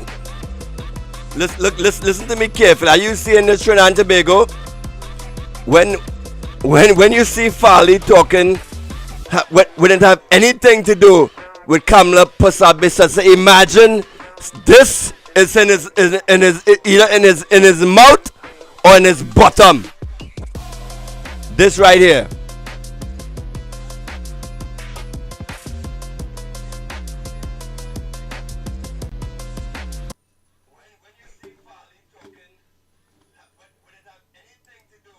Tobago or Trinidad can do to stop Trump from. Do you think that's what happened? You think America would have imposed this will on central government in Trinidad and Tobago? I can't say because again, a chief secretary is never there in the room when they're having those discussions. When This is Farley. was signing This is Farley. on the latest arrangements for sharing of arms and sharing of intelligence and so on. We were never in the conversation. Don't ask me where I get this from, Nobody alright, consulted us, nobody people? asked us our opinion. In fact, I don't even know what. Don't what's ask in me it, where I if it get was this from. Even made public for that matter. This is a prop that I've And so prepared we will- especially for this show we are tonight. always at a point where we just never there, and then we just have to live with the consequences one way or the other. Tobago is still minding its business. That's its foreign policy. Tobago is still minding its business and taking a position of neutrality. You think people will see it that way? There's a military radar here, U.S. military aircraft coming here. You think people will still see it as Tobago minding its business? One thing that is very clear and among Tobagonians is that notwithstanding not having the autonomy, we pride ourselves in standing up for ourselves, being different if we have to be different, and notwithstanding the decisions of central government, basically carving our... Yo, Rennison, you're lucky. Rennison, you're lucky I didn't bring out this prop. I had actually intended to do that, but I didn't want to stink you up too bad. I didn't want to go too hard on you tonight, Rennison. With that video you made with Penelope Beckles that you premiered earlier, I didn't want to go too hard on your boy, my boy. You're still my nigga. I still love you, and I still wanted to give you a chance so you can clap back at me. You know, just like remember when 50 Cent came up in the rap game. And he used to do these back and forth videos with all these big rappers. That's how he got his name. So maybe me and Rennison could do like a clapback series like this. So I am the Slimy Show, and I think we should start calling whenever Rennison goes online. I think we should start calling him the Rennison Jeffrey Show, and we are broadcasting on the Workers' Right 868. and the Slimy Show platforms. So let's and actually I agree with this idea with Rennison where he say he want to give his show like a separate name. That's actually, now that I think about it, when we're doing this, it's a great idea. So the Workers' Right 868 platform would be like a platform where entertainers could come and make videos and clap back at each other, stuff like that. So big up to Rennison. I given you a break this time with that penny video. Huh, sir? I given you a break. But the next time you do some shit like that where Penny makes some kind of video and you're not clapping back hard at this woman, I don't care. I don't give a shit about this PNM UNC war and sides that you guys like to take. All right, we are the workers, the 99%. We are against the 1%. So when Penny or Kamala or anybody or anybody doing shit, we coming out guns blazing for them. Where's my gun sound effect? I need to get this shit all straightened out. All right. Anyway, finish up on Farley. And making our own decisions. It's just what we do. What we have always done. I appreciate it, Chief Sec. No problem. All the best tomorrow.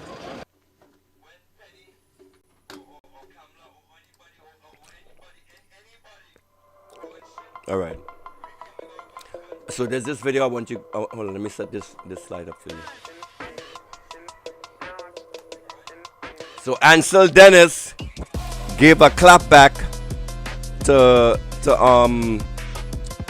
Farley last night. I'm gonna play that for you guys next.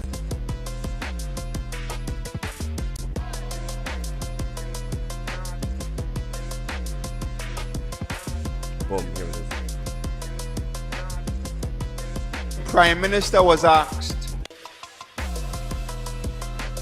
how you guys feeling tonight? I lost the chat. Where's the chat?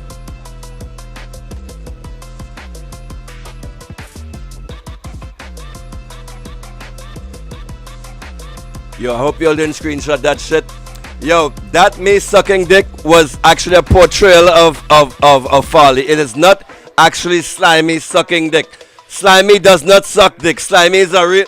If there's any motherfucker with testosterone on that shit, it's me! Right? And I'm coming after my own fucking partner on this stream. Alright? Big up to Rennison for taking these blows. And I'm looking forward to seeing what you come with, brother. And you better come good. You better come good, bro. Yeah! Yo, I'm looking at myself on the camera. I look kind of fucking crazy right now. This is not just Pepsi. This is Pepsi and Hennessy, so I'm a little drunk.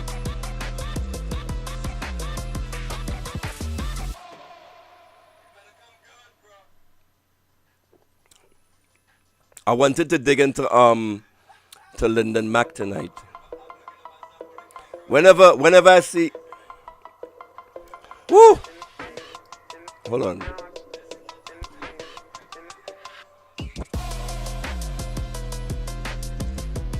Let's play the clap back for Ansel Dennis.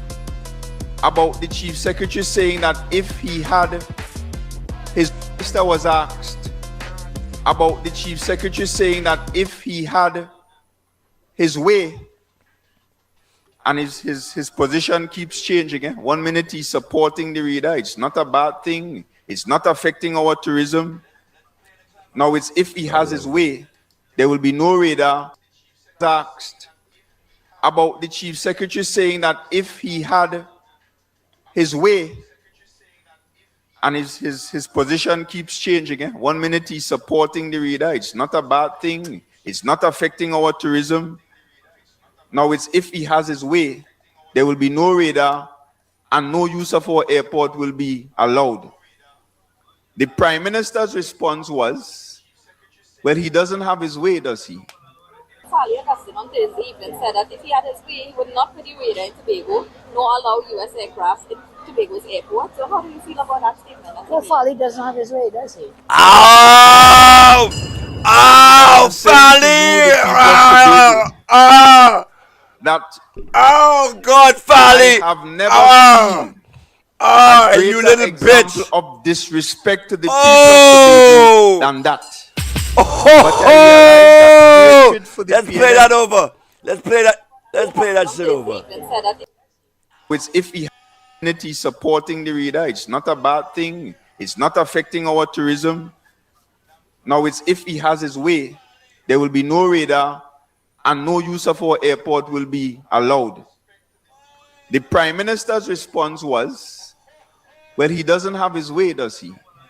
Farley Augustine on Thursday evening said that if he had his way, he would not put the radar in Tobago, nor allow U.S. aircraft in Tobago's airport. So how do you feel about that statement? Well, Farley doesn't have his way, does he? And I'm saying to you, the people of Tobago, that God, Farley, I have never seen a greater example of disrespect to the people of Tobago than that. But I realize that hatred for the PNM has kept some of them silent, because I am absolutely sure that if it was somebody from the PNM, especially somebody from Tobago, who had uttered those statements, then it would be pandemonium in Tobago all now. But all of a sudden they get pipped, their lips sealed, and it's easy for them to tolerate and accept disrespect from people from Siparia.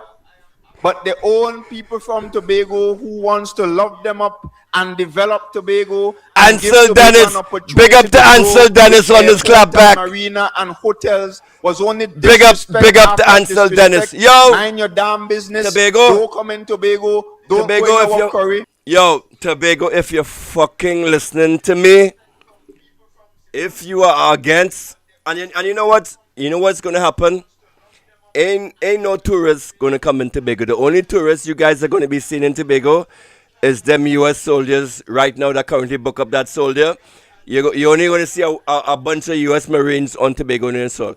Well, then again, according to Gary Griffith, every U.S. Marine that come and land on Tobago, they spend $500 USD, because I don't know, maybe according to Gary Griffith, maybe Gary Griffith think U.S. Marines on our soil is a good thing, spending $500 US each, right? Gary Griffith. Gary. But we go get into Gary. Gary's another one. I don't really want to give him a platform for the fuckery that he's been saying. But have you guys been paying attention to what Mr. Griffith's been the shit that's been coming out of Mr. Griffith's mouth recently? When it comes to this whole war situation, you would be, if he had more attention, you would be just as appalled with him as you are with Roger Alexander, because that motherfucker is just as fucking bad. And I am so ashamed that I supported the NTA this last election come true. I am so embarrassed that I made a fucking webpage for fucking Gary Griffith.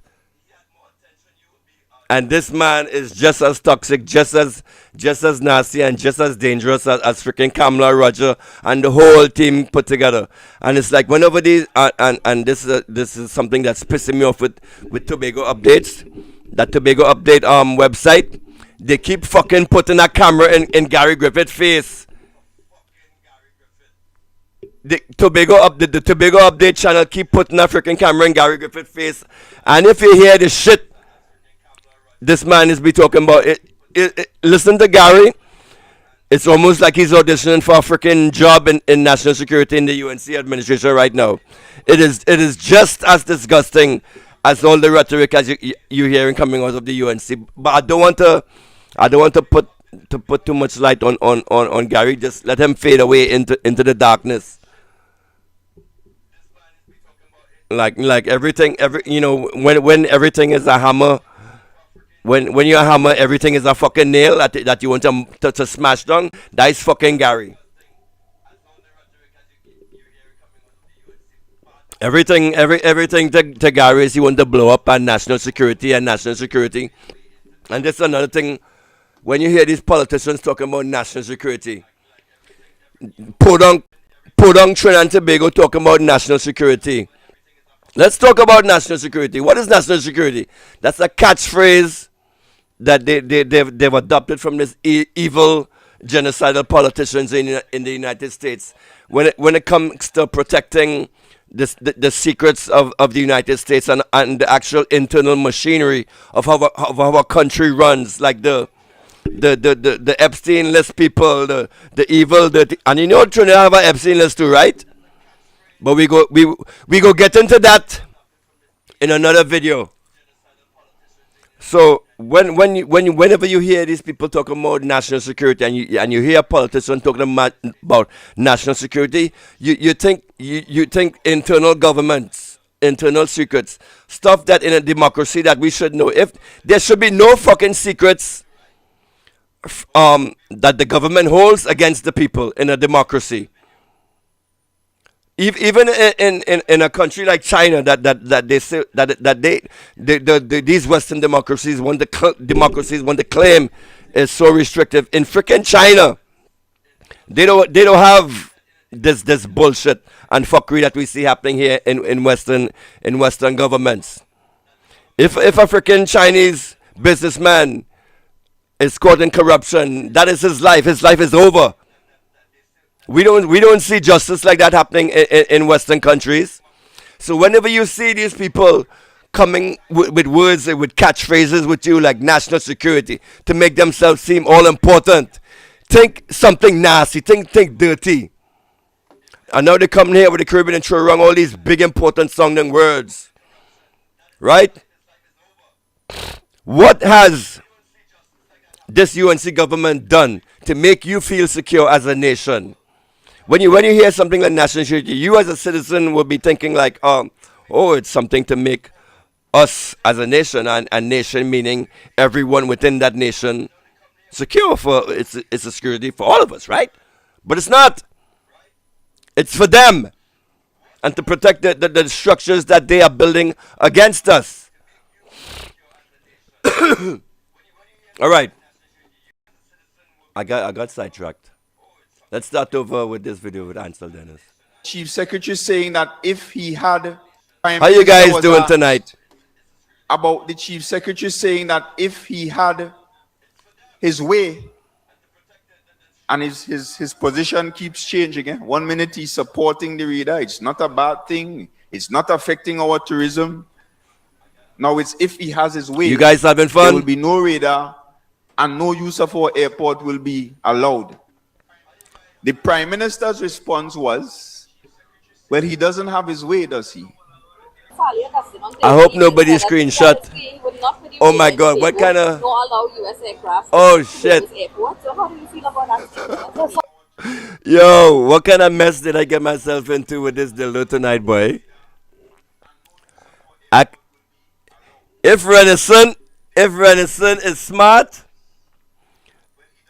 he could use clips of this shit against me tonight. But let's see what Rennison comes up with. Let's see if he is more manly than me earlier.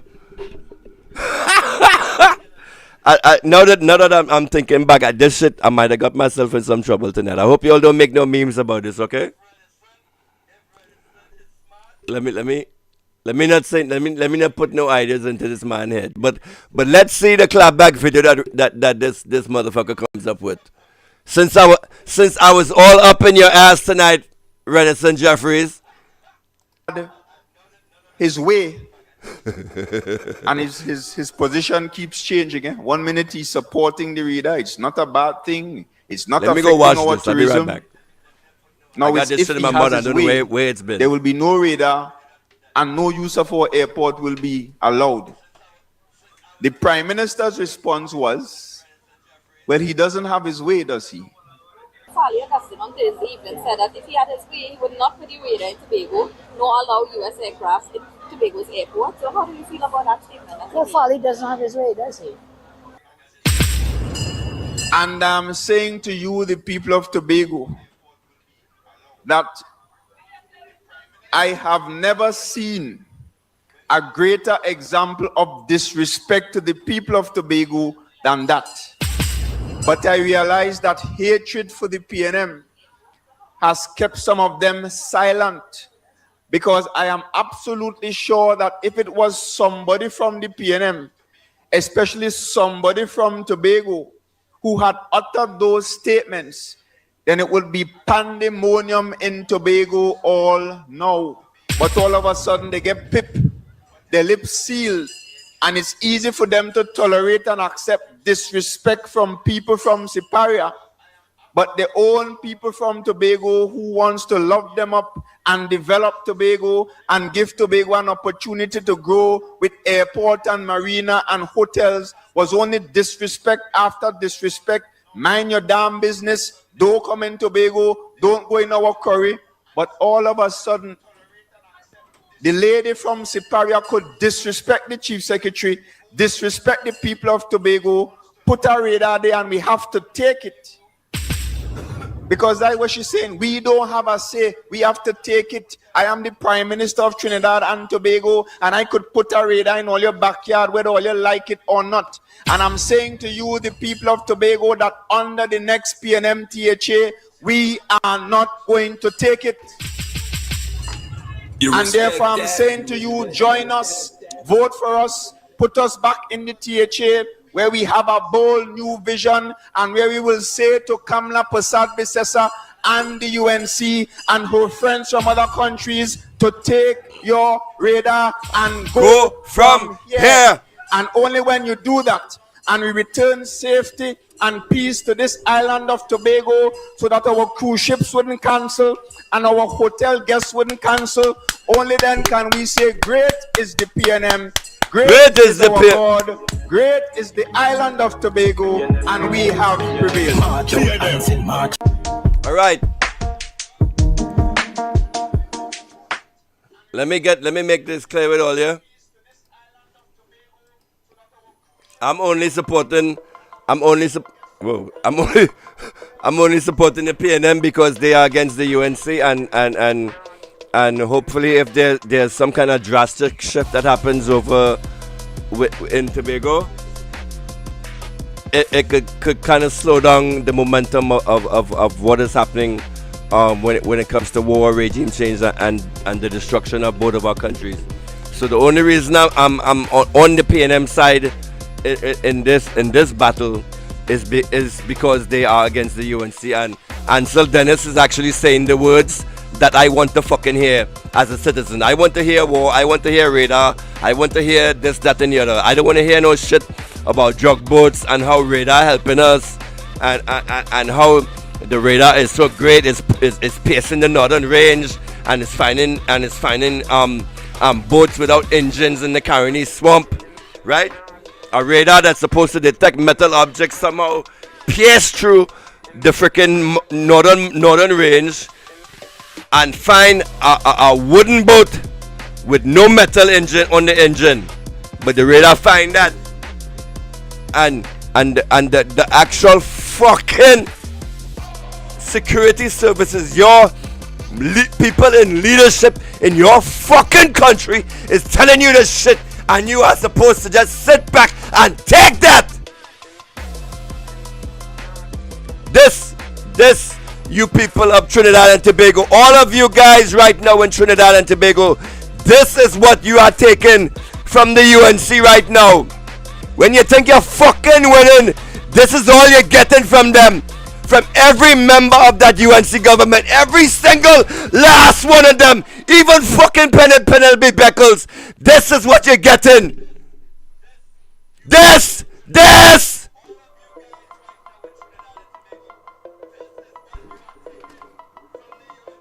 How you guys feeling tonight?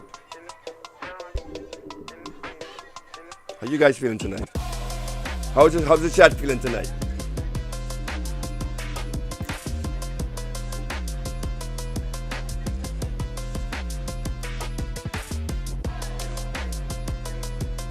How y'all feeling in the chat? Forget me. I'm a madman tonight. I tell you, I was vexed, right? And one of the things that actually motivate me to be a better streamer is when I'm angry with something. So like sometimes I'll be cussing Rennison in the like especially we had a disagreement last time, me and Rennison. So we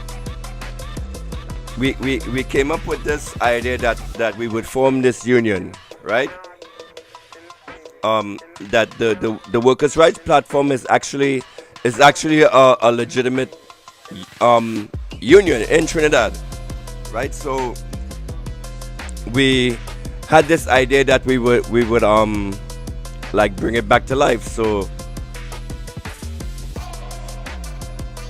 should I be revealing this? But you know, whatever, fuck it, I'm drunk.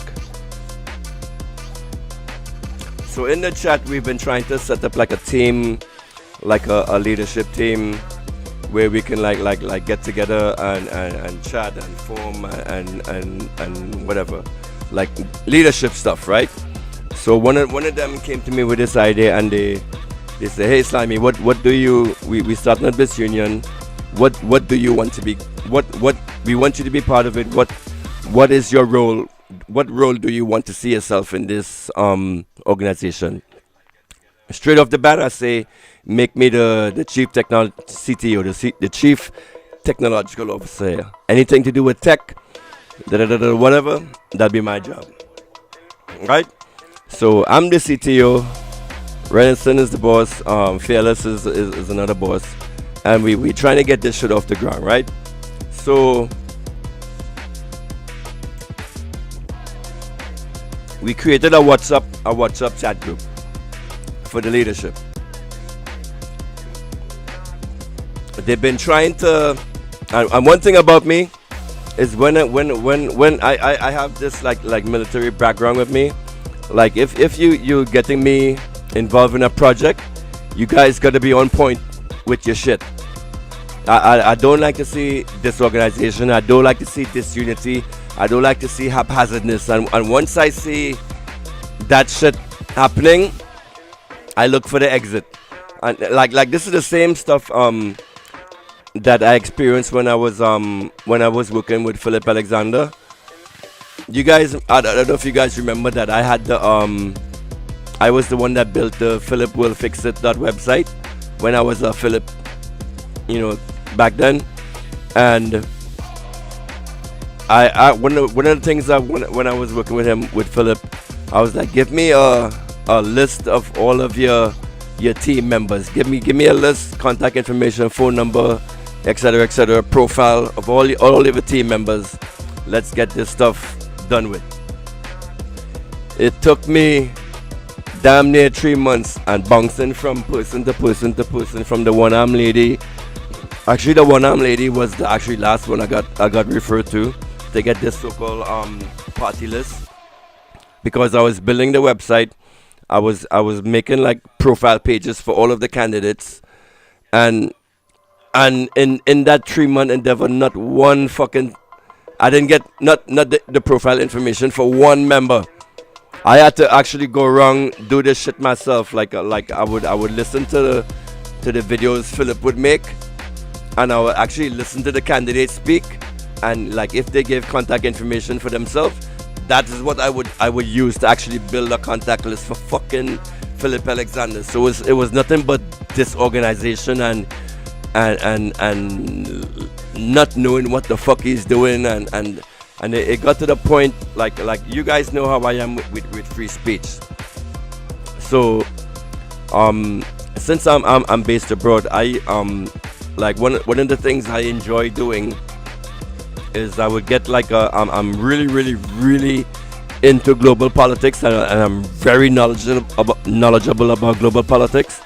So like when you're in a WhatsApp group with me, you would get like videos from me from events that happen all over the world, because I believe that as a news reporter, you cannot be limited to events that's happening in Trinidad alone. You have to have like a wide, broad base of knowledge of information coming to you in order for you to understand what is happening in the world, what is happening in your local government, and when you see your local government doing bullshit, as compared to like stuff that's happening on the global stage, it should make you more knowledgeable. So I think when the war first started, I started sending Philip Alexander videos of the conflict and that was happening worldwide.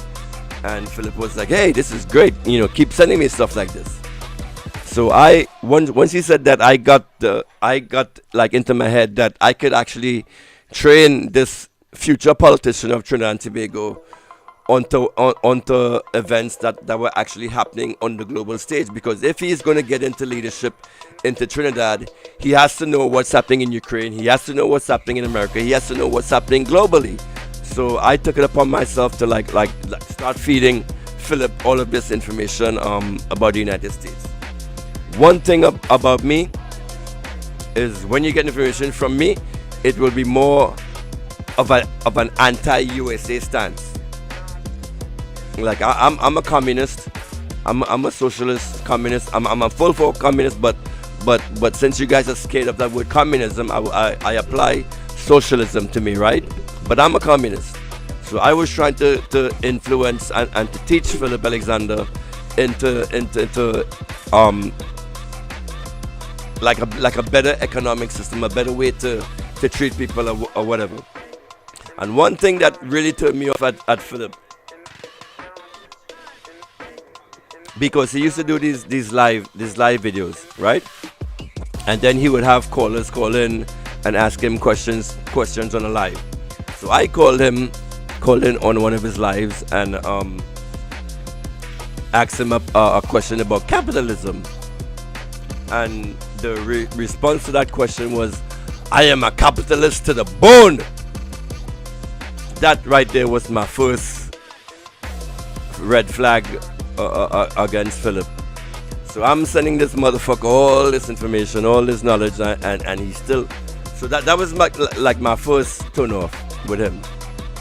And then in the end, what actually made me and him enemies is I was teaching him about somebody came into his chat into like, because Philip Alexander did a live. Someone came into his chat and started talking some shit against him, and Philip automatically blocked him. And I'm like, no, you cannot do that. You cannot silence the voice of a citizen. You're a politician, and you cannot go on there and just eliminate the words of a citizen because you disagree with what he's talking about. So I start calling him out against it. I'm like, what the fuck are you doing? So then he blocked me for complaining about the guy that got blocked. So he blocked me. So that then from that instant right there, me and Philip Alexander became enemies, and that's how that started. So it started with this organization that turned me off, and it ended with that. So now come back around to this union that the Workers' Right 868 platform was trying to form.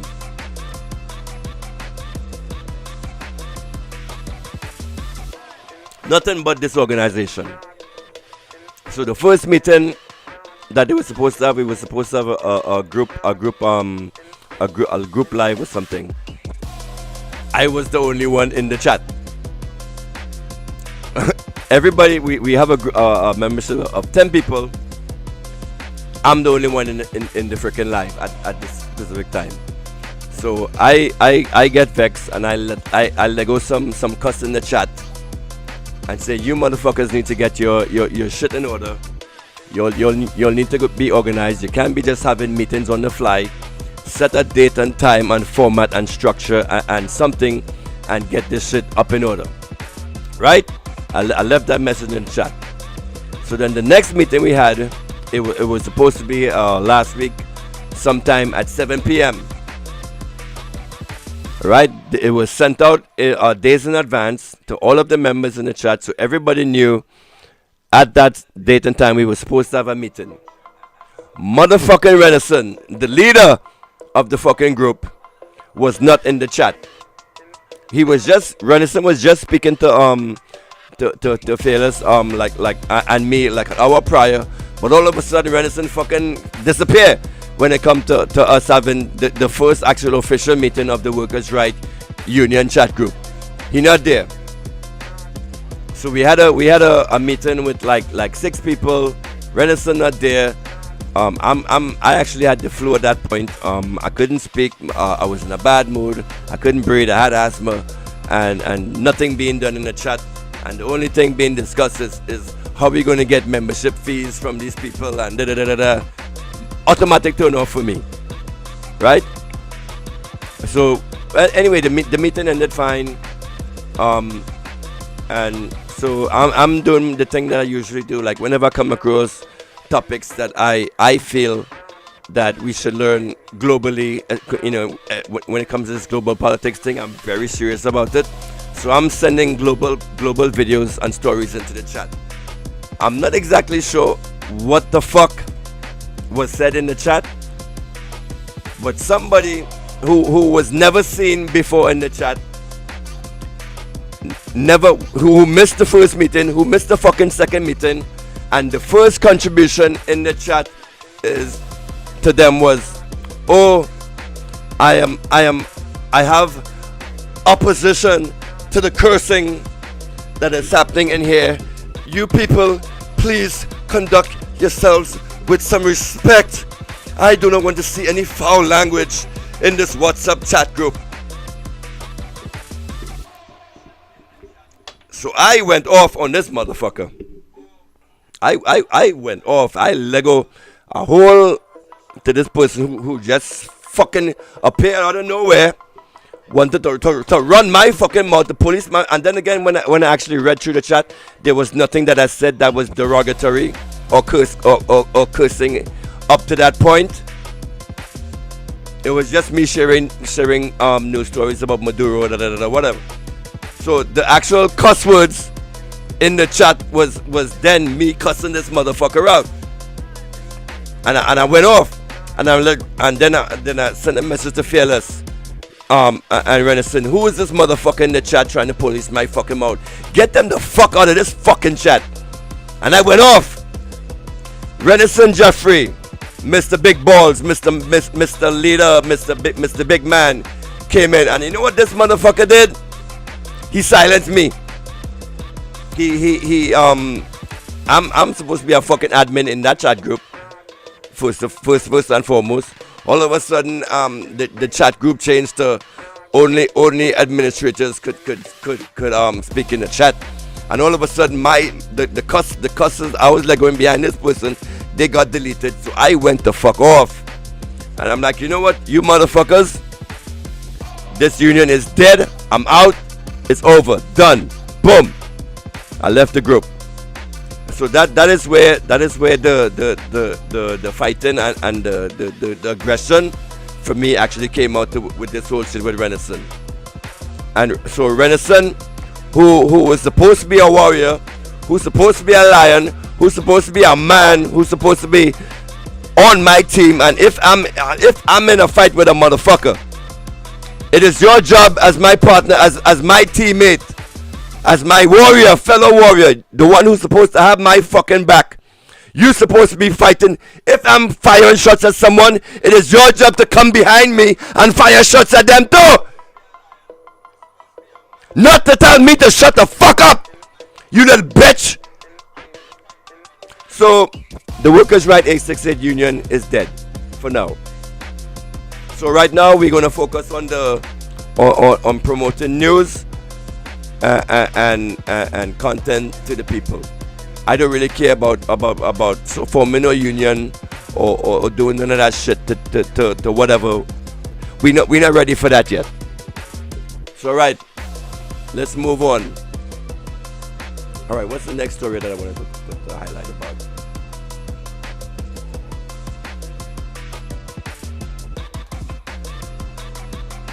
Don't try to police my mouth ever.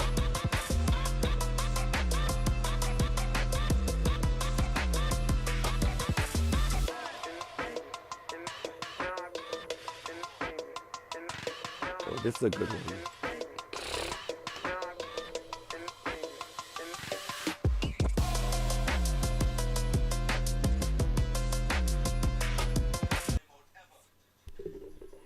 Especially when I'm always on the fucking right.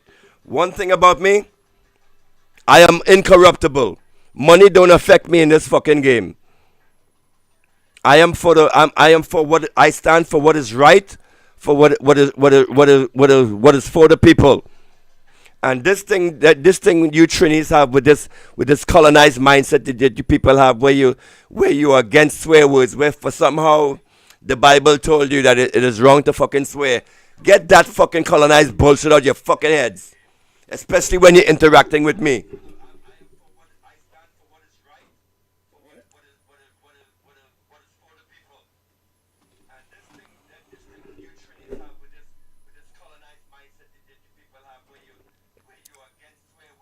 All right, so that's it. I'm off of the Rennison Jeffrey presentation. Am I ready for this right now? So Margaret Kimberly is. Oh, why is this slide not showing?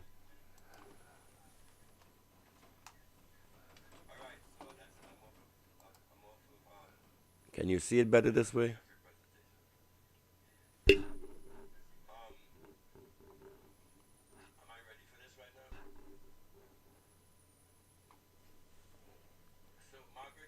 You guys should know about Margaret Kimberly. She's a world-renowned journalist. I can't even read this slide myself.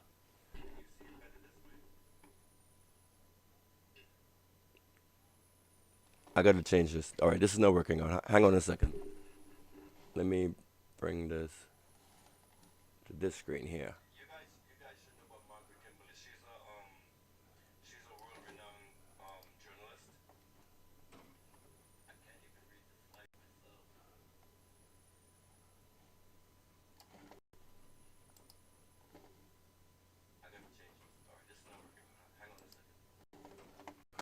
Hold on.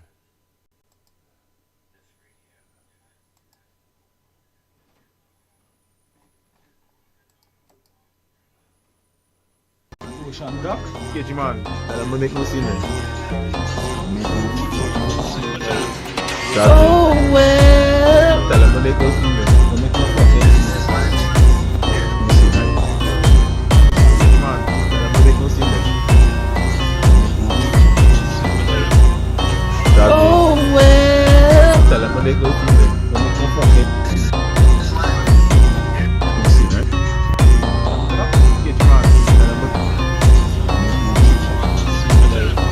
oh well. Tell them to make no scene then. Don't make no fucking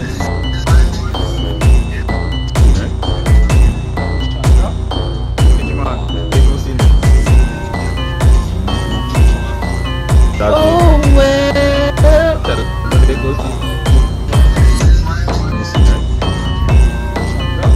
them to make no scene. Oh well.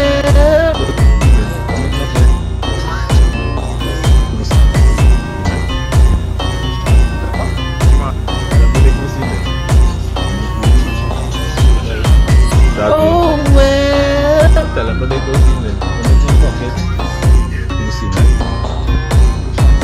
KG man, tell them to make no scene then.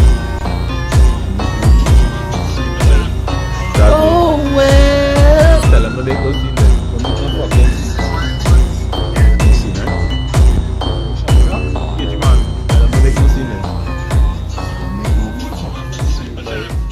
Oh well. Tell them to make no scene then. Don't make no fucking scene, right? Her was found. They murdered, they created genocide by polluting the Indians with smallpox, with the blankets they gave them to help them. Then they made treaties, and they broke every treaty. This is the history. Every country that went in under the guise of help, Mexico, they made a trade deal.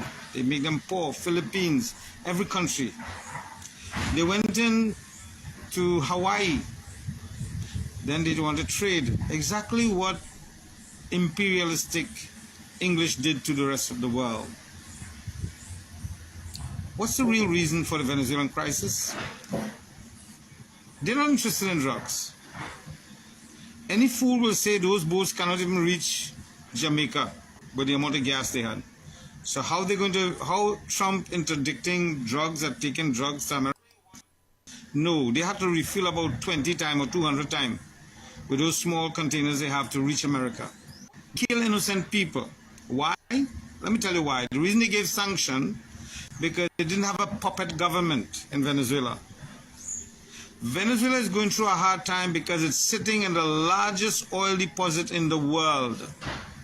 And guess what? We are getting oil and gas from that. Now, what they really want to do is go in there and steal the oil. You know why they're angry with Iran? Do you know why this so-called Israel is in Israel? They're not Israelites. They're Zionists. People.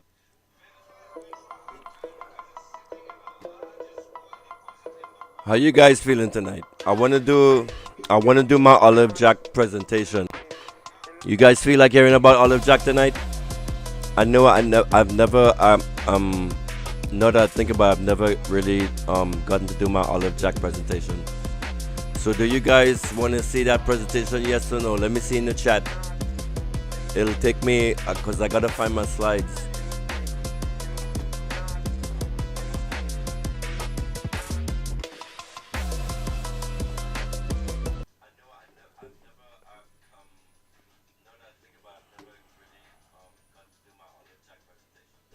So these are my slides for Olive Jack. I prepared this a while ago. So do you guys want to see this presentation or not? Let me see in the chat.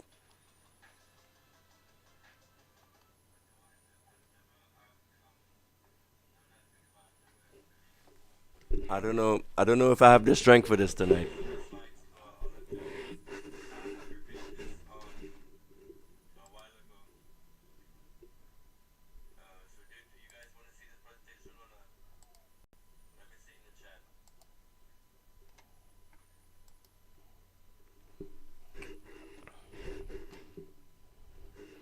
All right, it'll take me. I gotta find. I had written a speech on this, on Olive. Where the hell did I put it? You guys think doing a YouTube show is fucking easy? Is an easy job? Look at all these fucking work. Look at all these notes. Look at all this effort I'm putting into this shit, man. So I think I had a Olive Jack speech. Where the hell did I put it?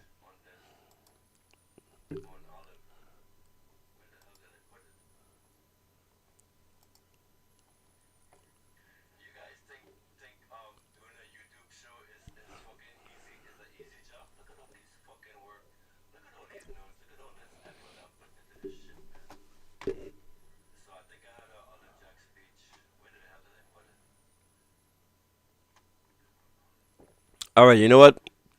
If you guys want to do Olive Jack, just stick around. It'll take me about 5 minutes to set up this show.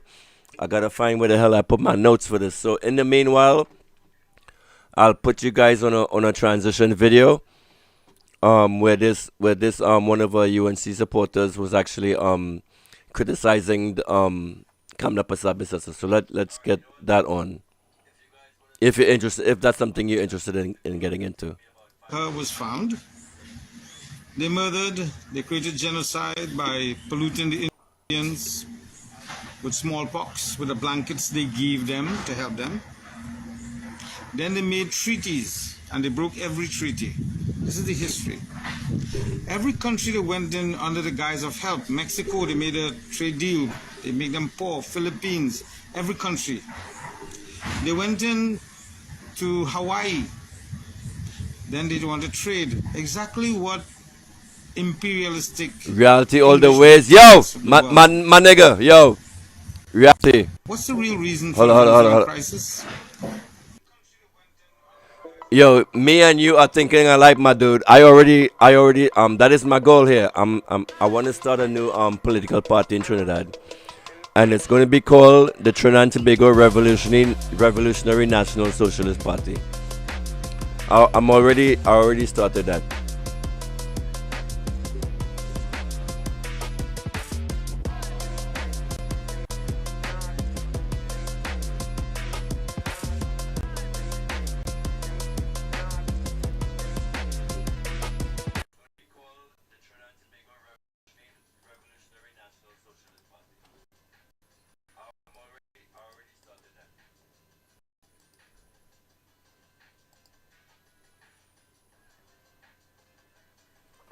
All right, so this party, it's not up. This is a website I built this website like a few years ago, but now that my skill is a little better in coding, this website here I'm going to rebuild totally from the ground up with artificial intelligence built into it, and this website is going to be the main launching ground for a political party that I want to start in Trinidad and Tobago. Give me about a year for me to actually launch this in Trinidad. And so I'm starting the groundwork right now. I'm putting my face out there so you guys know what I'm about.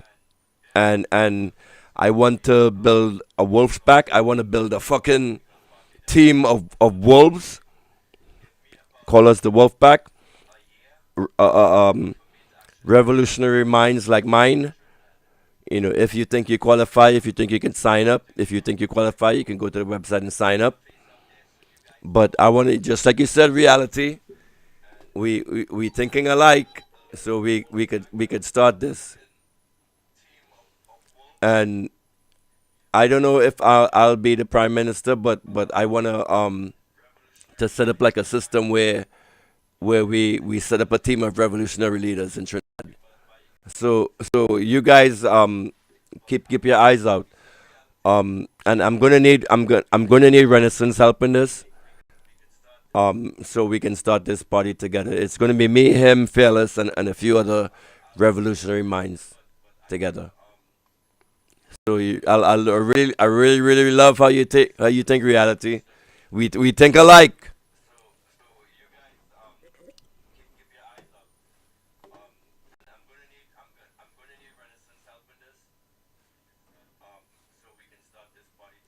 Why is it not showing?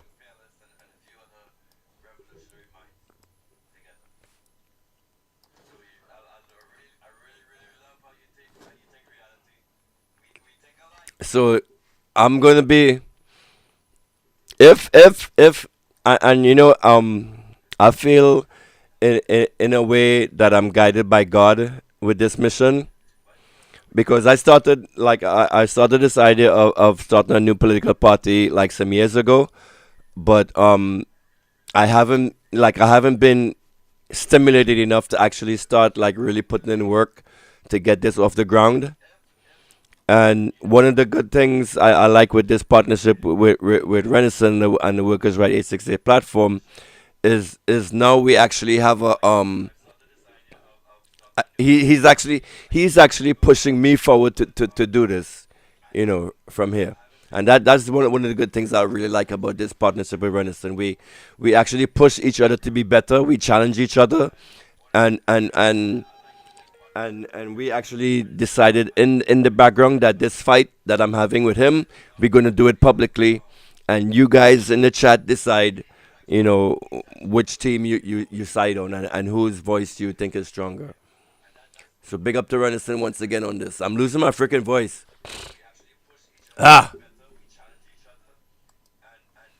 Anyway, let me get back to the to doing the Olive Jack presentation. I gotta find my speech on that. Hold on. So in the meanwhile, watch this video.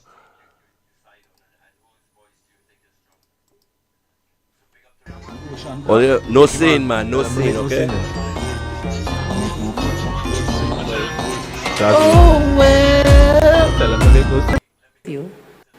There are a lot of concerns. Now is not the time, maybe, but I will not go into depth. Minister of National Security, Homeland Security, Minister of Defense, AG. There are concerns about what's happening. Let not your hearts be troubled.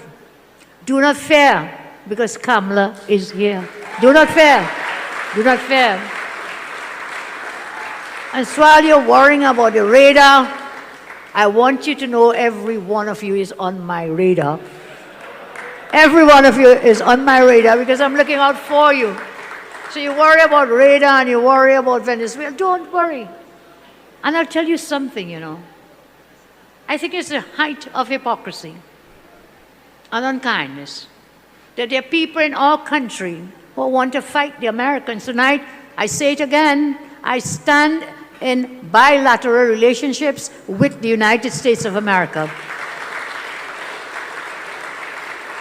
They are amongst our oldest trading partners, one. They are our largest trading partner in terms of millions of dollars trade between us. With Venezuela, we have 0.000 trade. With the United States, Minister of Trade, are you here? Kennedy, you may know. Billions of dollars in trade. And you know something else? I don't think people know this.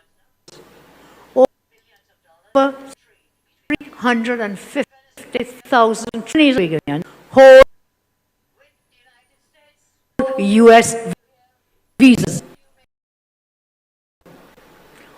Over 350,000 Tobagonians hold what?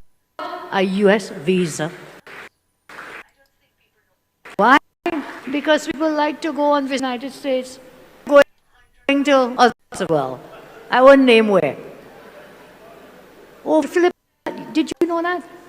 I found over 300,000 Chinese. And they use this to travel once, but per times. Several people travel. So why are you bad-mouthing the people? You want to go in the people country, but you want to bad-mouth them. Isn't that hypocrisy? And careful, you don't end up like Antigua and Barbuda and Dominica, who bad-mouthed in the U.S., and guess what happened? All their visas restricted now. They've cut their visas. Which Trini wants to cut their visas? So behave yourself. Understand where our help comes from. Understand who could protect and defend Trinidad and Tobago. Right now, there's only one country in the world can do it. They have the money, they have the equipment, they have the assets. And Trinidad and Tobago first. I thought I would share that with you, but it'll go further. Over 250,000 Chinese live in the United States. You understand? 200,000 Chinese regularized live.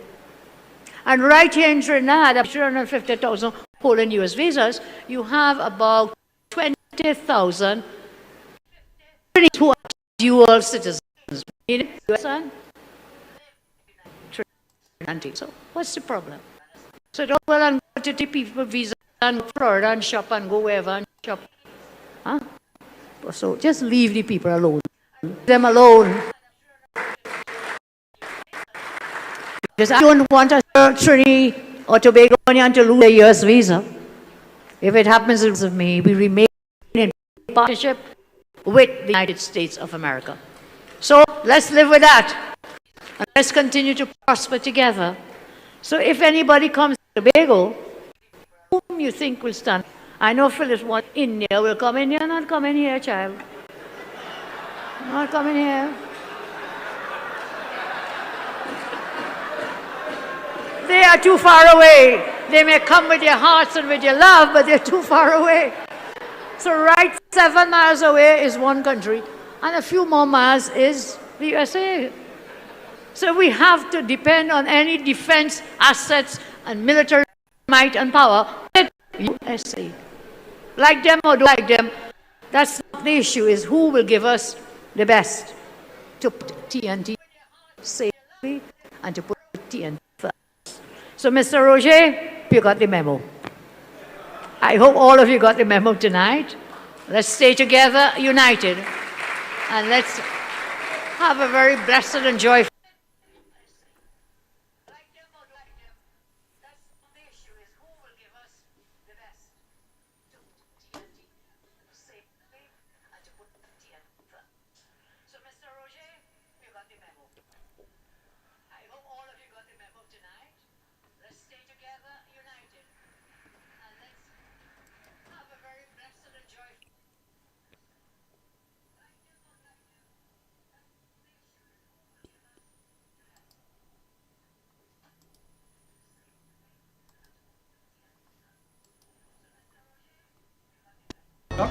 Man, I'm gonna make no scene there.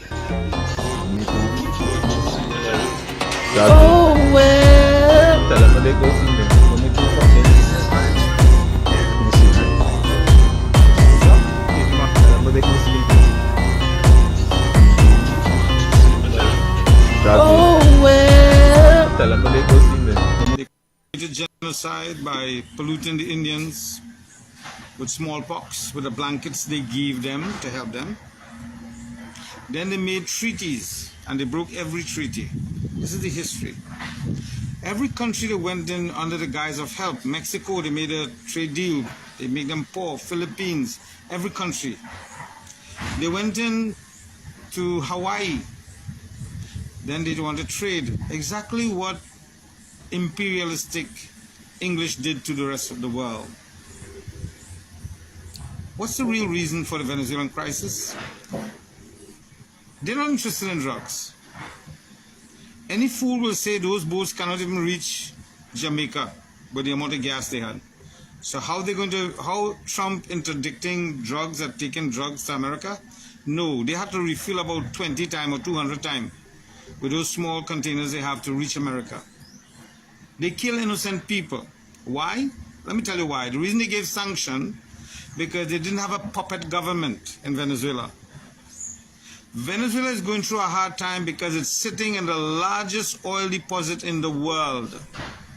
And guess what? We are getting oil and gas from that. Now, what they really want to do is go in there and steal the oil. You know why they're angry with Iran? Do you know why this so-called Israel is in Israel? They're not Israelites. They're Zionists. People wake up and understand what's really going on in the world. America is the biggest terrorist and thief in the world. Yes, this is what the facts and the history says. They want to go in there and steal the oil and gas. And I say thank God for China and Russia. Because America will go in there now. Kamala Prasad-Bissessar, Senior Counselor, Honorable Prime Minister. I don't know who is giving you advice, but whoever is giving you advice needs to be put before a firing squad and shot. Hear what I'm saying? The person who is advising our Prime Minister to support America in terrorism against a sovereign nation should be put in front of a firing squad and shot, because they're putting everyone in Trinidad in harm's way. I love you, Madam PM. You're the most wonderful Prime Minister our country have ever seen. However, that moron that's advising you, that idiot, that greedy fool who is collecting our sidekick from certain people who print money and can give away, they are putting every good Trinidadian in harm's way. Do you know that every Venezuelan over the age of 18 who is in Trinidad here was trained by the Venezuelan army? Do you know that it takes them not long for a 7-mile journey from Tocopita to Trinidad? Do the maths. Do the maths, people. Do you know that certain previous government ministers were sleeping with 5 and 10 Veni women so the gangs and the drug lords can bring in arms and ammunition and drugs in this country? My dear Prime Minister, have you considered these facts? That should the Venis, who are trained military operatives, decide to arm every Venezuela or half of them in Trinidad, your little defense force, your little bit of policemen cannot stop these Venezuelans from creating chaos in our wonderful twin island. Did you consider this, Madam Prime Minister? Did that fool who is advising you, I don't care what's his name, that idiot who is advising you and telling you America is about getting rid of drug law, did they lie to you? Yes, they lied to you. They're not about drug law. They're about regime change or government change, because they want to steal the oil, the gas, the gold, the water, the timber, and all the other minerals that they have in Venezuela. This is the modus operandi since they became a nation. After World War II, have you considered, Prime Minister, how many illegal wars America have been involved in, all under lies of weapons of mass destruction in Iraq, other bullshit in Afghanistan? They got their ass whooped. They lied and went into Vietnam. Did you know that, Madam Prime Minister?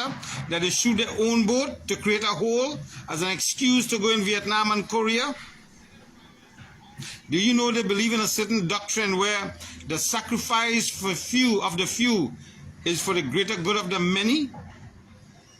We are the few, Madam Prime Minister. They will sacrifice our island under lies and pretexts to go to steal the oil and the gas and the gold in Venezuela. Are you willing to ruin your whole legacy that you worked so hard to build for an idiot and a moron like Trump? Yes, he's the president of the United States, but he's an idiot. He's a greedy, scheming, scamming hypocrite. He's only concerned about lining his own pockets with aircraft gift and billions of dollars in gifts to his son and son-in-law and family and friends. He's not a genuine man. I told people support Trump. Now I wonder if that's the real Trump or a clone. Madam Prime Minister, people of Trinidad and Tobago, wake up. Because this will not end well with Trinidad and Tobago. I want you to think about it. Every adult, male and female, from the time they was 15, 16, and 17 years old, they did 3 years training in the Venezuelan army. There's a lot of lieutenants and colonels and sergeants in Trinidad working in the construction field. I met them, I know them. And every one of them was trained. How many of our Trinidad people were trained to even take up a cutlass and chop somebody to defend themselves? None. These people are trained how to kill. Are you aware of all of this, Madam Prime Minister? Are you putting every Trinidadian down in the countryside who don't have a gun to defend themselves? Because our good government decided the bandits must have all the modern weapons, but we can't defend ourselves. I applied for a gun 27 years now, never got replied.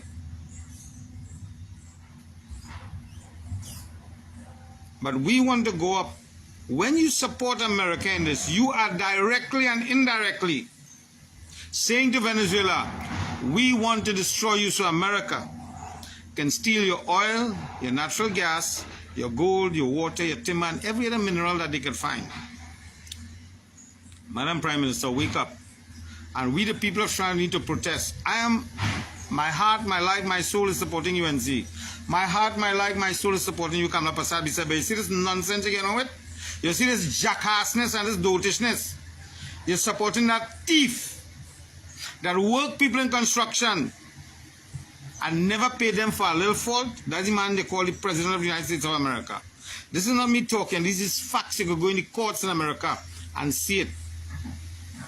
This man is not right in the head. Anyway, I already cursed America and they're on a downturn. And there's no being in heaven or earth that can save them. There's no economy and no amount of print of money that can stop them and Israel from being destroyed. Madam Prime Minister, I strongly beg you and I urge you to consider all the facts before you endanger the people of Trinidad and Tobago by supporting a crazy, and I'm going to use the word regime in the White House. When they want to condemn a country, they call them a regime, even though they're duly elected by the people. This people called the USA is not a democratic country, Madam Prime Minister. They're the biggest terrorists in the world, and the world is waking up to these facts. Are we in Trinidad going to support terrorism to our next door neighbor? We have over 250,000 Venis here. Over 150,000 of them is trained military. How much people we have in our military, Madam Prime Minister? 20,000? Think about what I'm saying. They can have a gunload of arms and ammunition reach Trinidad in less than an hour. What do we, the people of Trinidad and Tobago, have to defend ourselves? We, the righteous citizens, don't even have access to firearms. Not even defend ourselves against the crooks that is Trinidad born and grown. Madam Prime Minister, you are putting the entire nation at risk with this reckless move by the advisor. Whoever is that advisor should be jailed. Anyway, I say my piece. I may not be big in your party, but I'm telling you, Madam Prime Minister, this will destroy the great legacy you have built. I want you to consider this. I want you to consider this and rethink our stance. I support you when you say you want to get rid of the drugs and the cartels, but America just know you go buy that. They're not interested in drugs. That DEA push the biggest. You guys feel this is going live in 30 minutes, so I'm going to end the stream and all of you guys go over today after that. America So is what? I'm going to be evidence? live for 30 more minutes. Answer this, Madam Prime Minister. Don't believe what I say. Look it up. Stop putting our lives in danger, Madam Prime Minister. I'm in Penal, which is now rightly called Toco Penal. Your office is in Penal. There's more Spanish after 5 in the evening in Penal Junction than Trinidadians. Wake up, you're putting we in Penal at risk. Imagine Penal no longer Penal, it's called Toco Penal. There's a reason. You are never here to see it. I don't go Penal after 5, 6 in the evening for this reason. Because when I've any run here, all of them name Jose and all of them name Mary. Who you going to tell the police? Jose rob you? Who is Jose? Which one? There's over 10,000 police no name Jose. Which one them rob you? Madam Prime Minister, consider the safety of our people, please. Reconsider this. I am disgusted when I see CIA warplanes, terrorism plane landing in our airports. I'm disgusted to the bone. Anyway, people, I'll wake up. Advise your MP this is not a good move. We don't have the skills, physical training to combat these Venezuelans that are soldiers from the Venezuelan army. You think when Venezuela get attacked and the family get killed, they're going to smile and say, well, we're sorry?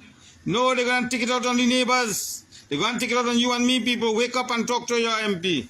Talk to you later. Have a nice day. So a lot of people went and voted for the UNC because of this whole Axie tax notion that you all were campaigning on. And now 7 months in office, after winning the election, all I'm seeing is tax, and more tax. What happened to Axie tax? New taxes will be implemented because that's what you all campaign on, didn't you? Well, I'll tell you this. A lot of UNC supporters, they're disgruntled. They're not happy with the direction that this UNC government is taking presently. They're not happy at all. Bet your bottom dollar they're not. So, what exactly are you all doing? Hell, you all even doubling down on traffic fines. You all double up every single thing. I voted UNC because you all said that you were going to done away with the demerit point system. You all said that no more taxes, Axie tax. But that's not what I'm saying. These new fines that you all have is even worse than the demerit point system is. And a lot of UNC people, a lot of people who voted for the UNC, they're now asking to get their vote back because they didn't vote for that. I didn't vote for that. All I'm seeing is tax. So you guys sure that you all were talking about Axie tax or tax the tax? Because you all even taxing the tax right now. That's how ridiculous it is. And don't give me this bullshit about PNM and PNM this and PNM that. We voted this UNC government to make our lives better. To do things that the PNM didn't do to seek the interests of the people and make living conditions a little bit better. Not tax the life out of us like the PNM did. We got rid of the PNM for that exact reason. And I saw on one of those Remove the UNC group that they say that UNC will never see office in Trinidad and Tobago ever again after this 5 years. That's a good possibility if you all keep on this track. Trust me on that one. So attempt number 2. As you all would have seen a little piece earlier. I want y'all to come for a second and look at what Camilla said right here. And careful you don't end up like Antigua and Barbuda and Dominica, who badmouthed in the US, and guess what happened? All their visas restricted now. They cut their visas. Which really wants to cut their visas, so behave yourself. Understand where our help comes from. Understand who could protect and defend Trinidad and Tobago. Right now, there's only one country in the world can do it. They have the money, they have the equipment, they have the assets. Trinidad and Tobago. Camilla, visa threats don't scare everyone. Some of us don't fold just because a bully is loud or powerful. Not everyone bows, not everyone sells out. You chose compliance. You did. Others chose backbone. That doesn't make us reckless, it makes us principled. We can build without visas. We can invest in Caribbean universities, healthcare, and regional strength. Dignity isn't imported. Before lecturing Antigua and Barbuda or Dominica about gratitude, maybe clean up the corruption at home in Trinidad and Tobago. Worry about your own house. Some people are just cut from a different cloth, and it's not of the fabric of fear. Others chose backbone. That doesn't make us reckless. You chose compliance. You did. Others chose backbone. You did. Others chose compliance. You did. Others chose backbone. That doesn't make us reckless, it makes us principled. We can build without visas. We can invest in Caribbean universities, healthcare, and regional strength. Dignity isn't imported. Before lecturing Antigua and Barbuda or Dominica about gratitude, maybe clean up the corruption at home in Trinidad and Tobago. Worry about your own house. Some people are just cut from a different cloth, and it's not of the fabric of fear.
Fuck Israel all day, every day. Fuck Israel till my last breath.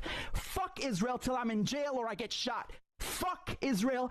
Fuck Zionism. Fuck you and fuck you. Fuck Israel. That's it, man. Fuck you, you colonial fucking settlers. Go fuck off back wherever you came from. You murdering psychopath colonizer motherfuckers. Fuck you. Fuck Israel. You will never accept Israel. Fuck you till the end of days. Fuck you. I have a platform, and I'm going to yell it as loud as possible. Fuck Israel. Fuck you.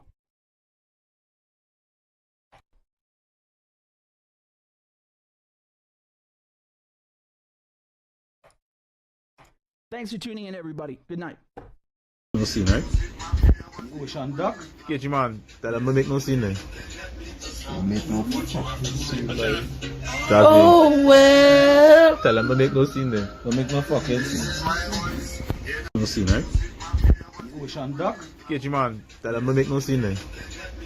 Make no Fearless is up next on the Workers' Right 868 platform. If you enjoyed our content tonight, give us a like and subscribe. Like and follow the Workers' Right 868 platform.